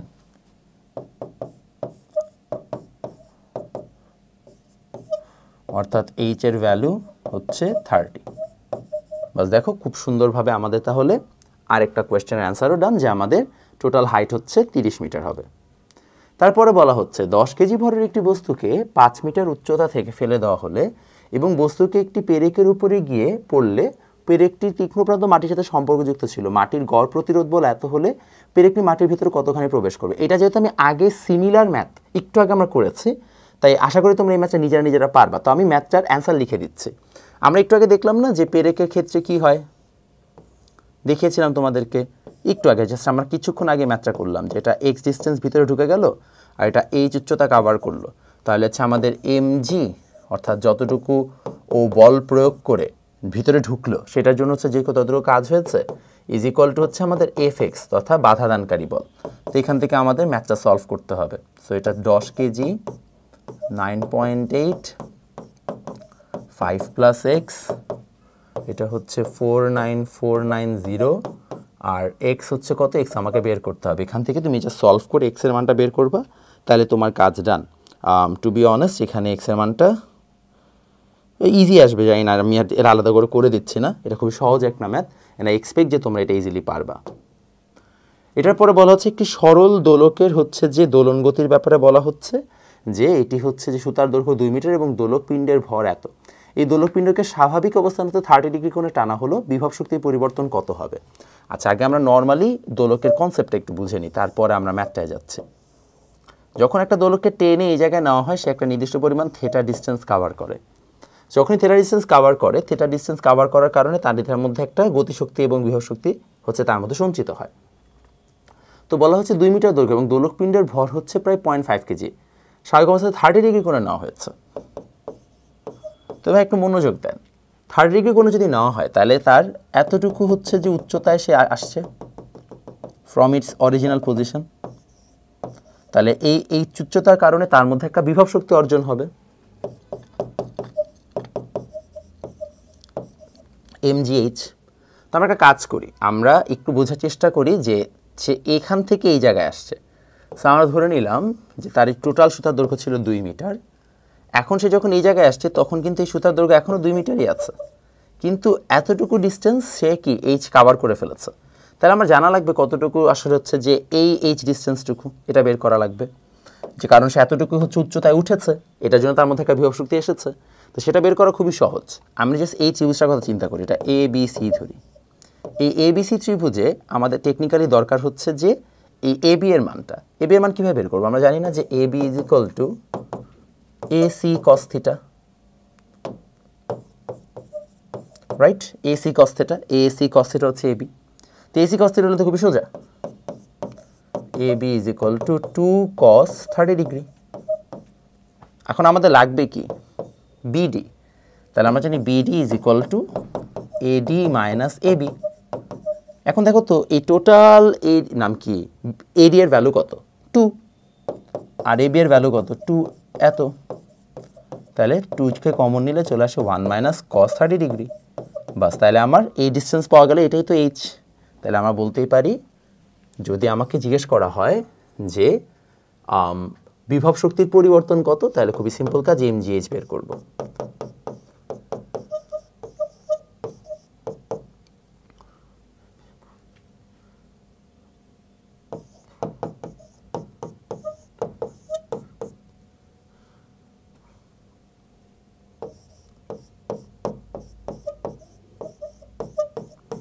এত, তাহলে এটা হচ্ছে আমাদের জুল, এত জুল পরিমাণ কাজ করতে হবে।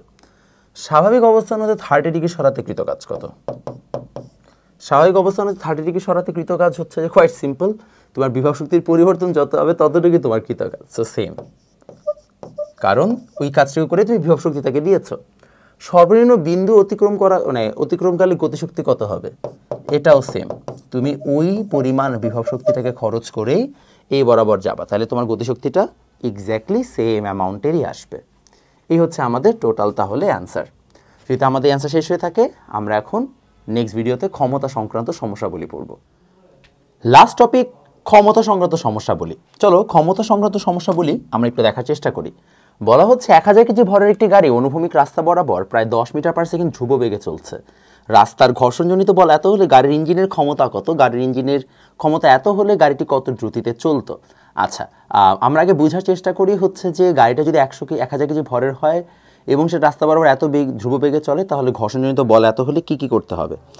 কোয়াইট সিম্পল কাজ। আমাদের ফার্স্ট অফ অল জানা দরকার যেখানে কি কি দেওয়া আছে। আমাদের এফ দেওয়া আছে which is 400 নিউটন, আমাদেরকে ভি দেওয়া আছে সেটা হচ্ছে 10 মিটার পার সেকেন্ড। আমরা জানি হচ্ছে পি বা ক্ষমতা P is equal two F into V. যদি কারো জানা না থাকে যে এফ ইন্টু ভি কীভাবে আসে, আমরা জানি P is equal to watt,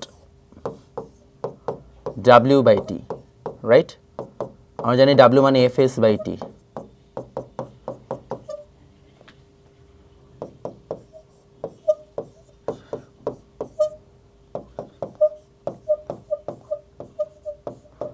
এত ওয়াট।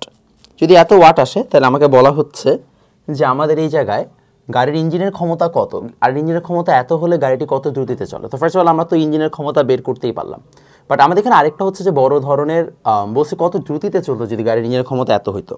এটা খুবই সোজা, এটা বের করার জন্য আমাদের কিছুই না, আমাদের জাস্ট হচ্ছে জানা দরকার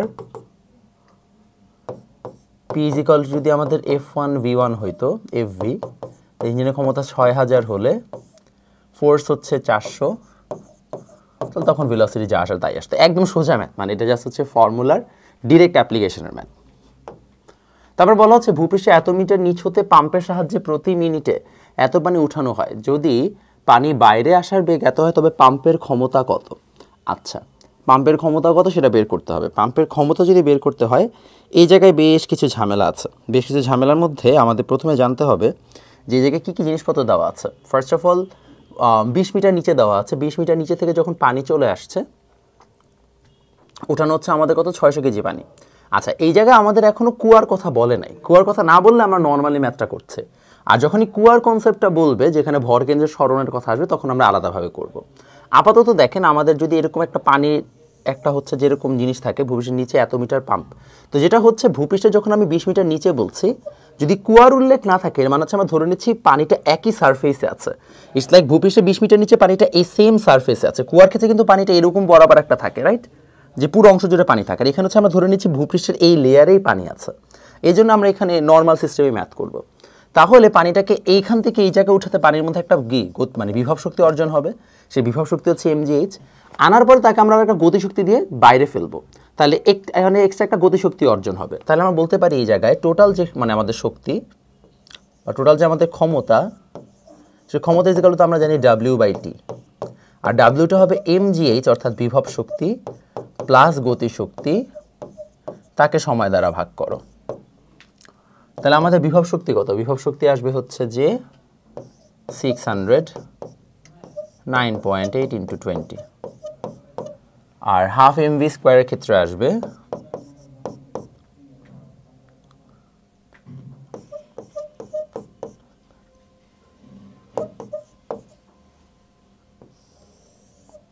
আর টি হচ্ছে আমাদের কত প্রতি মিনিট, তাহলে 60 সেকেন্ডস। যদি সেটা হয় তাহলে আমরা এখান থেকে হচ্ছে যে ফাইনালি পেয়ে যাব 2085 ওয়াট। এত হচ্ছে আমাদের অ্যান্সার। তাহলে কোয়াইট সিম্পল কথা, আমাদের এই জায়গায় দুই ধরনের শক্তি আসবে। একটা হচ্ছে যে বিভব শক্তি প্লাস আরেকটা হচ্ছে গতিশক্তি। আমরা বিভব শক্তি গতিশক্তি দুইটাকে মিলিয়ে দেন সেখান থেকে আমরা একদম টোটাল হচ্ছে ক্ষমতা বের করতে পারবো।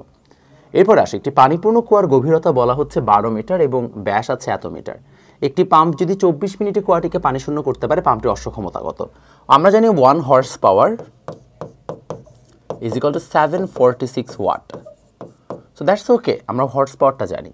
বাট প্রশ্ন হচ্ছে কুয়ার সাথে আমাদের আসলে কি ঝামেলা একটু বোঝার চেষ্টা করি। মনে করেন এটা হচ্ছে একটা কুয়া। যদি আমি এক্সপেক্ট করি আপনারা যখন ম্যাথ সলভিংয়ের ক্লাস করছেন আপনারা অলরেডি একাডেমিকে সব কিছু পড়ে এসেছেন, তারপরও যদি আপনাদের হচ্ছে যে আরও কনফিউশন থাকে, সো এখানে মনে করেন একটা কুয়া আছে। এই কুয়াতে টোটাল মনে করেন হচ্ছে যে আমাদের কুয়ার গভীরতা 12 মিটার, কুয়ার ব্যাস হচ্ছে আমাদের 1.8 মিটার, সো 1.8/2। যখনই আমরা কুয়া থেকে পানি ডিসপ্লেজের কথা বলি তখন আমাদের ভরকেন্দ্র নিয়ে কাজ করতে হয়। তুমি বলতে পারো ভাইয়া ওয়াই, কুয়ার সাথে ভরকেন্দ্রের সমস্যাটা মানে সম্পর্কটা কোথায়? সম্পর্ক হচ্ছে এই জায়গাটাতে মনে করি এটা একটা কুয়া, এই কুয়াতে মনে করে এতক্ষণই পানি আছে। যখন এই কুয়াটাকে খালি করছি, খালি করার খুব সিম্পলি ম্যাথমেটিক্যাল অর্থ হচ্ছে সব পানিকে আমি এই লেয়ারে আনছি, রাইট? তাহলে এখানে যে পানির কণাটা আছে এই পানির কণাটা এখান থেকে এই জায়গায় আসবে, অর্থাৎ তার একটা কি হচ্ছে সরণ হচ্ছে। এখানে একটা মনে করো পানির কণা আছে, তার এখান থেকে এই জায়গায় যাবে, তার একটা সরণ হচ্ছে। এখানে একটা পানির কণা আছে, তার একটা সরণ হচ্ছে। অর্থাৎ প্রতিটা পানির কণার এখানে সরণ ঘটবে বা ডিসপ্লেসমেন্ট ঘটবে। যদি পানির কণাগুলোর সরণ ঘটে বা ডিসপ্লেসমেন্ট ঘটে তাহলে আসলে আমরা কি বুঝতে পারবো সেখান থেকে? যখন এই পানির কণার হচ্ছে যে সরণ বা ডিসপ্লেসমেন্টগুলো ঘটছে তখন একটা ক্যাচাল হবে। ক্যাচালটা হচ্ছে চিন্তা করে দেখো, এই যে পানির কণাটা সেটা হয়তো বা টোটাল 10 মিটার উচ্চতা কাভার করেছে, এই কণাটা 8 মিটার কাভার করেছে, এই কণাটা 2 মিটার কাভার করেছে, অর্থাৎ এক একজন এক এক হচ্ছে যে উচ্চতা কাভার করলো। তাহলে তুমি তো বলতে পারবে না যে সবাইকে উঠাতে তোমার সেম পরিমাণ শক্তি ব্যয় হয়েছে, বিকজ প্রত্যেকের ভর যদি সমান হয় আমি ধরে নিই তাহলে প্রত্যেকে উঠাতে কিন্তু আমার একই পরিমাণ কাজ করতে হচ্ছে না। তাহলে আমাদের একটা কিন্তু আমি যখন কুয়াটাকে খালি করবো আমার জন্য তো প্রত্যেকটা বিন্দুকে আলাদা আলাদা হিসাব করা পসিবল না। দ্যাটস আমার সবগুলো বিন্দুর একটা কমন বিন্দু ধরতে হবে। সেই কমন বিন্দুটা কি? সেই কমন বিন্দু হচ্ছে তাদের আমাদের একটা ভর কেন্দ্র। তাহলে আমরা কি করলাম? আমরা একটা ভর কেন্দ্র নিলাম।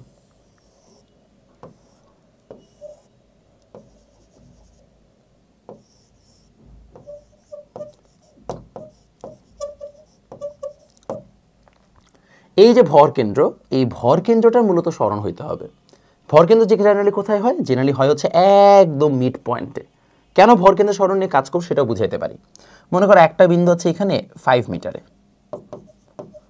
আমি যদি খেয়াল করে দেখি এখানে 10 মিটার, এখানে যে বিন্দু সেটা হচ্ছে একদম 0 মিটার, বিকজ এই জায়গায় যে সারফেসে কণা ছিল তাকে কোনো কাজ করতে হয় না।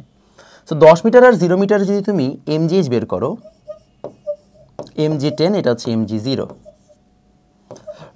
এখানে মনে করো একটা বিন্দু আছে 8 মিটারে, তাহলে এটা mg8, আর এখানে ছিল 2 মিটার, তাহলে এটা mg2। দেখো তো যদি আমি অ্যাভারেজ করি এদের সবাইকে, এই দুইটা পেয়ার নিয়ে অ্যাভারেজ করি, পেয়ার নিয়ে অ্যাভারেজ করলে দেখা যাবে সবাই অ্যারাউন্ড mg5 অর্থাৎ 5 মিটার উচ্চতা হচ্ছে অন অ্যাভারেজ কভার করছে। আর এই 5 মিটারটা হচ্ছে ভরকেন্দ্রের সরণ, কারণ তুমি যদি ভরকেন্দ্রের সরণ দেখো তাহলে সেটা এখান থেকে এই পর্যন্ত হবে। দ্যাটস আমরা যখনই কুয়ার ম্যাথ করবো আমরা অলওয়েজ ভরকেন্দ্রের সরণ নিয়ে কাজটা করব। যেমন এখানে বলা হচ্ছে একটা পানিপূর্ণ কুয়ার গভীরতা হচ্ছে 12 মিটার এবং ব্যাস হচ্ছে 1.8 মিটার। পাম্প দিয়ে 24 মিনিট আমি কুয়াটাকে পানি শূন্য করতে পারি। তাহলে পাম্পটির অশ্ব ক্ষমতা কত, বা আমরা বলতে পারি হচ্ছে যে কত হর্স পাওয়ারের। সিম্পল কাজ, প্রথমে আমাদের বের করতে হবে পানিটির মানে কুয়ার মধ্যে কতটুকু টোটাল পানি আছে। সেটার জন্য আমরা কী করতে পারি, আমরা জানি m = ρ v, রো হচ্ছে পানির জন্য 1000, আর ভি কত, ভি হচ্ছে πr²h, যেটা একটা সিলিন্ডার আকৃতি। তাহলে πr² ইন্টু এইচ, এটা করলে আমাদের হচ্ছে যে টোটাল পানি চলে আসবে। টোটাল পানি চলে আসলে আমাকে বলা হচ্ছে পাম্পটি 24 মিনিট হচ্ছে খালি করতে হবে। সো আমরা জানি যদি 12 মিটার উচ্চতা হয় তাহলে ভরকেন্দ্রের সরণ কত হবে, 6 মিটার। বলা হচ্ছে কুয়াটিকে পানি শূন্য করতে হবে, তাহলে আমরা কি করব, পানি শূন্য করার জন্য আমরা জানি আমাদের এখানে P = W/T অর্থাৎ mgh/T।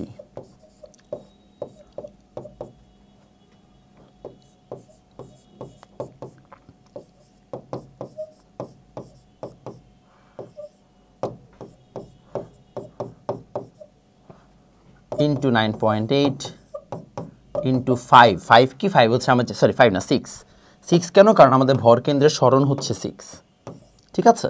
এইচ যেটা আমরা ধরবো সেটা ভরকেন্দ্রের সরণ, বাই সময় কত, সময় হচ্ছে আমাদের 24 মিনিট, তাহলে 24 × 60। তার সাথে সাথে যেটা হর্স পাওয়ারে, ঠিক আছে, তাহলে কি 746 দ্বারা আমরা ভাগ করব, তাহলে আমাদের ওয়াটের পরিবর্তে সেটা হর্স পাওয়ারে অ্যান্সার চলে আসবে। এবং এইভাবে আমাদের টোটাল ম্যাথটাকে আমরা সলভ করতে পারবো। ক্লিয়ার? কারো যদি কোনো ধরনের সমস্যা থাকে তাহলে আমাকে পরে ইনবক্স করে বললেন অবশ্যই, বাট আই হোপ আপনাদের এই ম্যাথে কোনো ধরনের প্রবলেম থাকা উচিত না। এখন যদি কুয়াটা আপনাকে 6 মিটার না দিয়ে বলতো অর্ধপূর্ণ কুয়া, অর্থাৎ কুয়াটা আছে মনে করেন এতটুকু পূর্ণ, ইন দ্যাট কেস কী করতেন? ইন দ্যাট কেস আপনাদের অনেকে মনে করেন যে ভাই তাহলে তো ভরকেন্দ্রটা এখানে আছে, তাহলে ভরকেন্দ্র টোটাল 3 মিটার সরণ হবে। 6 মিটার যদি পূর্ণ থাকে তাহলে ভরকেন্দ্র 3 মিটার হবে। হ্যাঁ, ভরকেন্দ্র 3 মিটার সরণ হয়ে এই জায়গায় আসবে, কিন্তু সকল পানি যখন এই লেয়ারে আসবে তখন আবার সবাই কি 6 মিটার ডিস্টেন্স কভার করবে না? তাহলে অলওয়েজ রিমেম্বার, এটার জন্য আমি একটা সহজ ফর্মুলা বলে দিচ্ছি।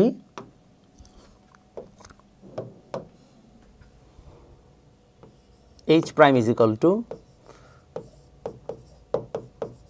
কুয়ার মধ্যে পানির উচ্চতা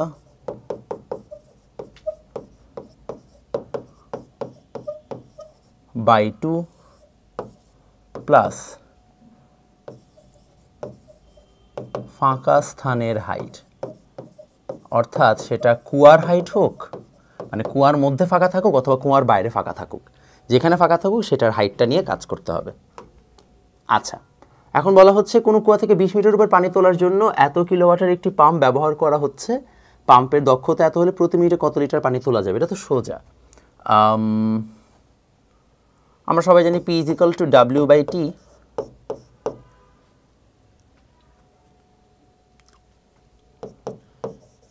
mg, আচ্ছা কুয়াটা কি অর্ধপূর্ণ নাকি সম্পূর্ণ পূর্ণ এগুলো কিছুই বলে নাই। কিছুই যদি না বলে থাকে ইন দ্যাট কেস আমাদের এই জায়গায় তো একটা ঝামেলা হয়ে গেল। আমরা কি তাহলে হচ্ছে যে এইচটাকে ফুল ধরবো নাকি না? তোমাদের বইয়ে এই টাইপের ম্যাথ কেন দেয় এটা বুঝি না আমি। যাই হোক, ইন দ্যাট কেস আমরা যেটা করতে পারি,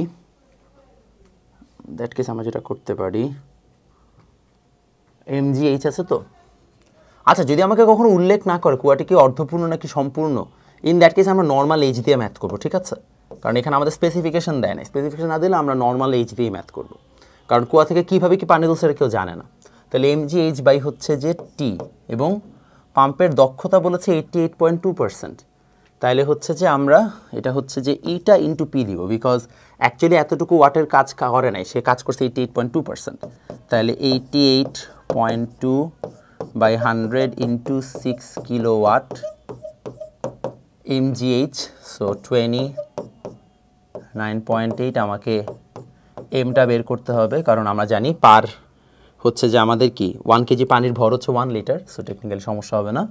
আর টি কত, টি হচ্ছে আমাদের এখানে কত দেওয়া যায়, ওটি হচ্ছে আমাদের এখানে কত মিনিটে বলা হয়েছে, প্রতি মিনিটে, তাহলে 60। বাস এটাকে সলভ করবা, সলভ করলে এখান থেকে এম এর ভ্যালু পেয়ে যাবা। যত কেজি পানি আসবে তত লিটার পানি, বিকজ দিন শেষে 1 কেজি পানির ভর 1 লিটার আমরা অন অ্যাভারেজ ধরে নিই। একটি দালানের ছাদের সাথে 2টি মই লাগানো আছে। একটি মইয়ের দৈর্ঘ্য প্রায় 5 মিটার এবং এটি অনুভূমিকের সাথে 60 ডিগ্রি কোণ উৎপন্ন করে। অপর মইয়ের দৈর্ঘ্য হচ্ছে এত মিটার এবং সেটি অনুভূমিকের সাথে 30 ডিগ্রি কোণ উৎপন্ন করে। 70 গ্রাম ভরের 2 জন নির্মাণ শ্রমিক মাথায় 20 কেজি বোঝা নিয়ে 2টি মই দিয়ে ছাদে উঠলেন। প্রথম শ্রমিক ছাদে ওঠার জন্য কত কাজ করেছেন? উভয় শ্রমিকই যদি 5 সেকেন্ডে ছাদে ওঠেন তাহলে তাদের ক্ষমতা অভিন্ন হবে কিনা। আচ্ছা, একটা দালানের ছাদের সাথে 2টা মই লাগানো আছে। এটা দালান, তার ছাদের সাথে 2টা মই লাগানো।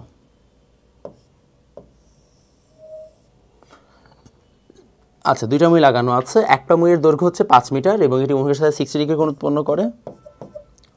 আচ্ছা, আরেকটা হচ্ছে এত এবং এটি অনুভূমিকের সাথে 30 ডিগ্রি কোণ উৎপন্ন করে।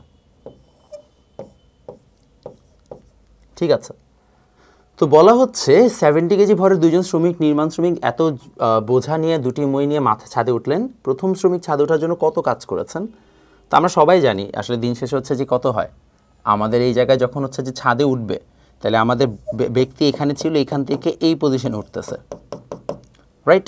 তো ছাদেও যদি এখান থেকে এই পজিশনে ওঠে তাহলে এটা যদি আমাদের হচ্ছে যে 3 মিটার হয় তাহলে আমাদের এই হাইটটুকু লাগবে। এই হাইটটুকু হচ্ছে আমাদের কি আসবে, 3 sin 60 degree for the first মানে শ্রমিক। সেকেন্ড শ্রমিকের জন্য হচ্ছে যে কি আসবে, এটা 2.887 ইন্টু সাইন 30 ডিগ্রি। এটা হচ্ছে তাদের কি যতটুকু হাইট তারা এই বরাবর কাভার করছে, বিকজ ছাদে ওঠার জন্য তাদের যে কৃত কাজ সেটা তো আসলে তাদের বিভব শক্তির সমান। আর বিভব শক্তি আমরা জানি জাস্ট সোজা লম্ব বরাবর চেঞ্জ হয়, অনুভূমিক বরাবর বিভব শক্তির চেঞ্জ আমরা হিসাব করি না। তাহলে যে মানে অ্যাটলিস্ট গ্র্যাভিটেশনাল যে হচ্ছে যে পোটেনশিয়াল এনার্জি। তাহলে আমাদের দিন শেষে প্রথম শ্রমিক ছাদে ওঠার জন্য কত কাজ করেছেন? প্রথম শ্রমিক ছাদে ওঠার জন্য ঠিকই কাজ করেছেন কত, সেটা আমরা বের করতে পারবো। mgh, যেখানে m হচ্ছে কয়জন, কত ভর, ও দুজনের ভর 70 কেজি। বাহ, কত ভালো, মানে ওয়েট বাডিজ আর কি। 9.8 আর h হচ্ছে 3 sin 60 ডিগ্রি। আচ্ছা, উভয় শ্রমিক যদি 5 সেকেন্ডে ছাদে ওঠেন তাদের ক্ষমতা অভিন্ন হবে কিনা? ক্ষমতা সেম হবে না তো, অফকোর্স ডিফারেন্ট হবে।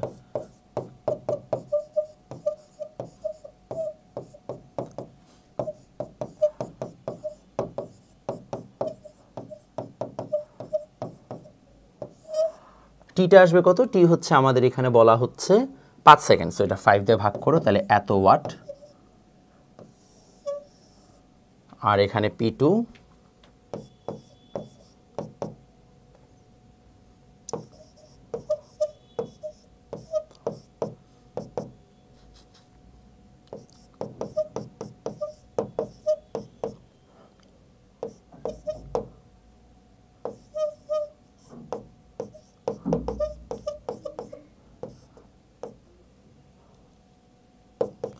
বাই এত। বাস এই দুটো দিয়ে হচ্ছে আমরা P1 এবং P2 দিয়ে হচ্ছে আমরা বের করলাম। বের করার পরে দেখা যাবে P1 is not equal to P2, শেষ।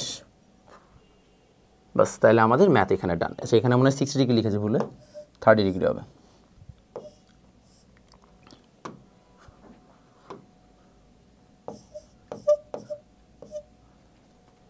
তাহলে এইভাবে আমাদের আরেকটা অংশ হচ্ছে যে ডান হলো। আমাদের 2টা ম্যাথ আছে, 2টা ম্যাথ হলেই কাজ শেষ। বলা হচ্ছে 12 মিটার গভীরতা এত ব্যাসার্ধে পানিপূর্ণ একটি কুয়া পানি শূন্য করতে একটি পাম্পের 12 মিনিটের সময় প্রয়োজন। কুয়াটি পানি শূন্য করতে কৃত কাজ, পাম্পটির কার্যকর ক্ষমতা এত নষ্ট হয় তবে সাহায্যে কুয়ার পানি শূন্য করা সম্ভব হবে কিনা, গাণিতিক যুক্তি দাও। আচ্ছা, আমাকে বলছে 12 মিটার গভীরতা এবং এত ব্যাসার্ধে পানিপূর্ণ একটি কুয়া পানি শূন্য করতে পাম্পের 12 মিনিট সময় প্রয়োজন। তাহলে কৃত কাজ কত? আচ্ছা, কৃত কাজ বের করা সোজা। আমরা জানি কৃত কাজ W = আসলে mgh। m হচ্ছে আমরা জানি এখানে pi r square h into rho, g তো জি, আর এটাকে আমরা ধরলাম h প্রাইম। পাই কত?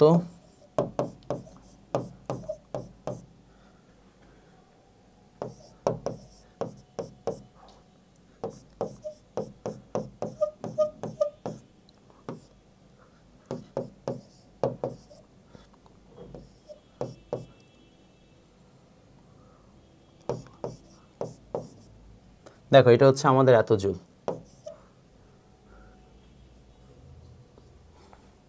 আচ্ছা, পাম্পটি কার্যকর ক্ষমতা এত নষ্ট হয়, তবে পাম্পটি সাহায্যে কুয়ার সম্পূর্ণ পানি শূন্য করা সম্ভব হবে কিনা।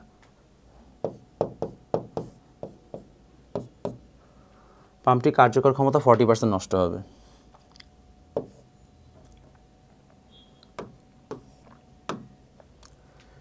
যদি কার্যকর ক্ষমতা 40% নষ্ট হয়, 40% নষ্ট হলে তো অফকোর্স তোমার হচ্ছে যে ক্ষমতা আছে সেটা দিয়ে হচ্ছে যে এতক্ষণ 12 মিনিট মানে পানি টানা যেত, এখনও পানি টানা যাবে, জাস্ট হচ্ছে যে সময় বেশি লাগবে। সো এতক্ষণ আমাদের আগে যে স্পিডটা বের করতে হবে।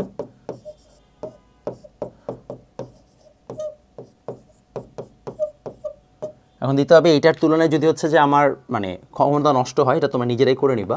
40% নষ্ট হলে কী হবে, তুমি 0.6p ধরবা, 40% নষ্ট যেহেতু 0.6p ধরে বের করবা কত সময় লাগবে, বাস সময় দিয়ে বলবা যে হ্যাঁ সম্ভব হবে, বাট এত সময় লাগবে। Simple math. Last math, Masud সাহেবের গ্রামের বাড়িতে একটা পানিপূর্ণ কুয়া আছে, কুয়াটির গভীরতা 10 মিটার এবং ব্যাস দেওয়া আছে আমাকে প্রায় 4 মিটার। কুয়াটিকে পানি শূন্য করার জন্য 10 হর্স পাওয়ার ক্ষমতা লেখা একটি পাম্প কিনে আনা হয়েছে। পাম্পটি 20 মিনিটে কুয়াটি পানি শূন্য করলো। পাম্পের গায়ে লিখিত ক্ষমতা সম্পূর্ণটি কি কার্যকর হবে, গাণিতিকভাবে যুক্তি দাও। আচ্ছা, তো বলা হচ্ছে একটা পানিপূর্ণ কুয়া আছে, কুয়াটির গভীরতা 10 মিটার। সো আমরা জানি কুয়ার গভীরতা 10 মিটার এবং আর আমরা পাচ্ছি এখানে 2 মিটার রেডিয়াস। 10 হর্স পাওয়ার ক্ষমতা রেখে একটি পাম্প কিনে আনলেন। আচ্ছা, আমাকে জাস্ট বের করতে হবে ক্ষমতা কত, ক্ষমতা বের করার পর সেটাকে 10 হর্স পাওয়ারের সাথে মিলে কিনা, দ্যাটস ইট। সো আমরা জানি m = π² h × ρ। সো সোজা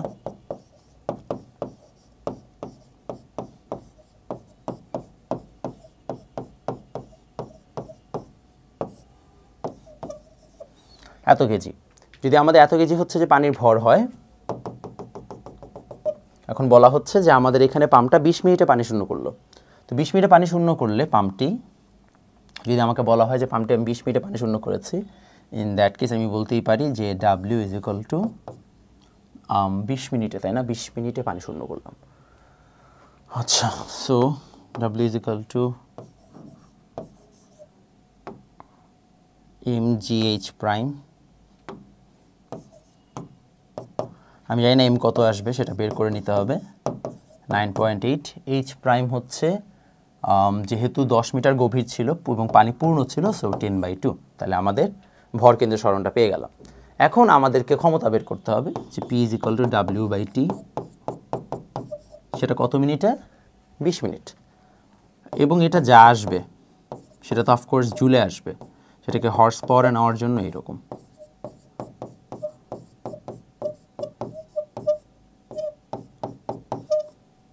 বাস, এটা হচ্ছে আমাদের হর্স পাওয়ার। সো এত হর্স পাওয়ার নেওয়া হবে, এই হর্স পাওয়ার যদি 10 হর্স পাওয়ারের সমান হয় তাহলে কি পুরোটাই কার্যকর হচ্ছে, যদি কম হয় তাহলে পুরোটা কার্যকর হচ্ছে না। ম্যাথ সিম্পল, শেষ। এবং এরই সাথে আমাদের কাজ ক্ষমতা শক্তি রিলেটেড চ্যাপ্টারের যত টাইপের ম্যাথ পসিবল আমরা সব টাইপের ম্যাথই কভার করেছি। আরও ম্যাথ বাকি আছে, এমন না যে হচ্ছে যে আমরা পুরো অ্যাডমিশন পর্যন্ত সব টাইপ কভার করেছি। মোটামুটি বলতে পারো কোয়েশ্চেন ব্যাংক খুললে তুমি এখন সব ম্যাথই পারবা, কোয়েশ্চেন ব্যাংকের কোনো ম্যাথে তুমি এখন আটকাবা না। বাট এটার বাইরেও আরও কিছু চ্যাপ্টারের ম্যাথ, আরও কিছু এক্সট্রা চাইলে অ্যাডভান্স ম্যাথ সলভ করা যায়। ওটা যদি আমরা হচ্ছে অ্যাডভান্স ইঞ্জিনিয়ারিং সলভ নামে আমরা আলাদা একটা কোর্স নামানোর প্ল্যানে আছি, যেখানে আমরা যত উল্টা পাল্টা জিনিসপত্র হচ্ছে যে তোমরা সলভ করে খুব মজা পাও, ওগুলো সলভ করাবো আশা করি।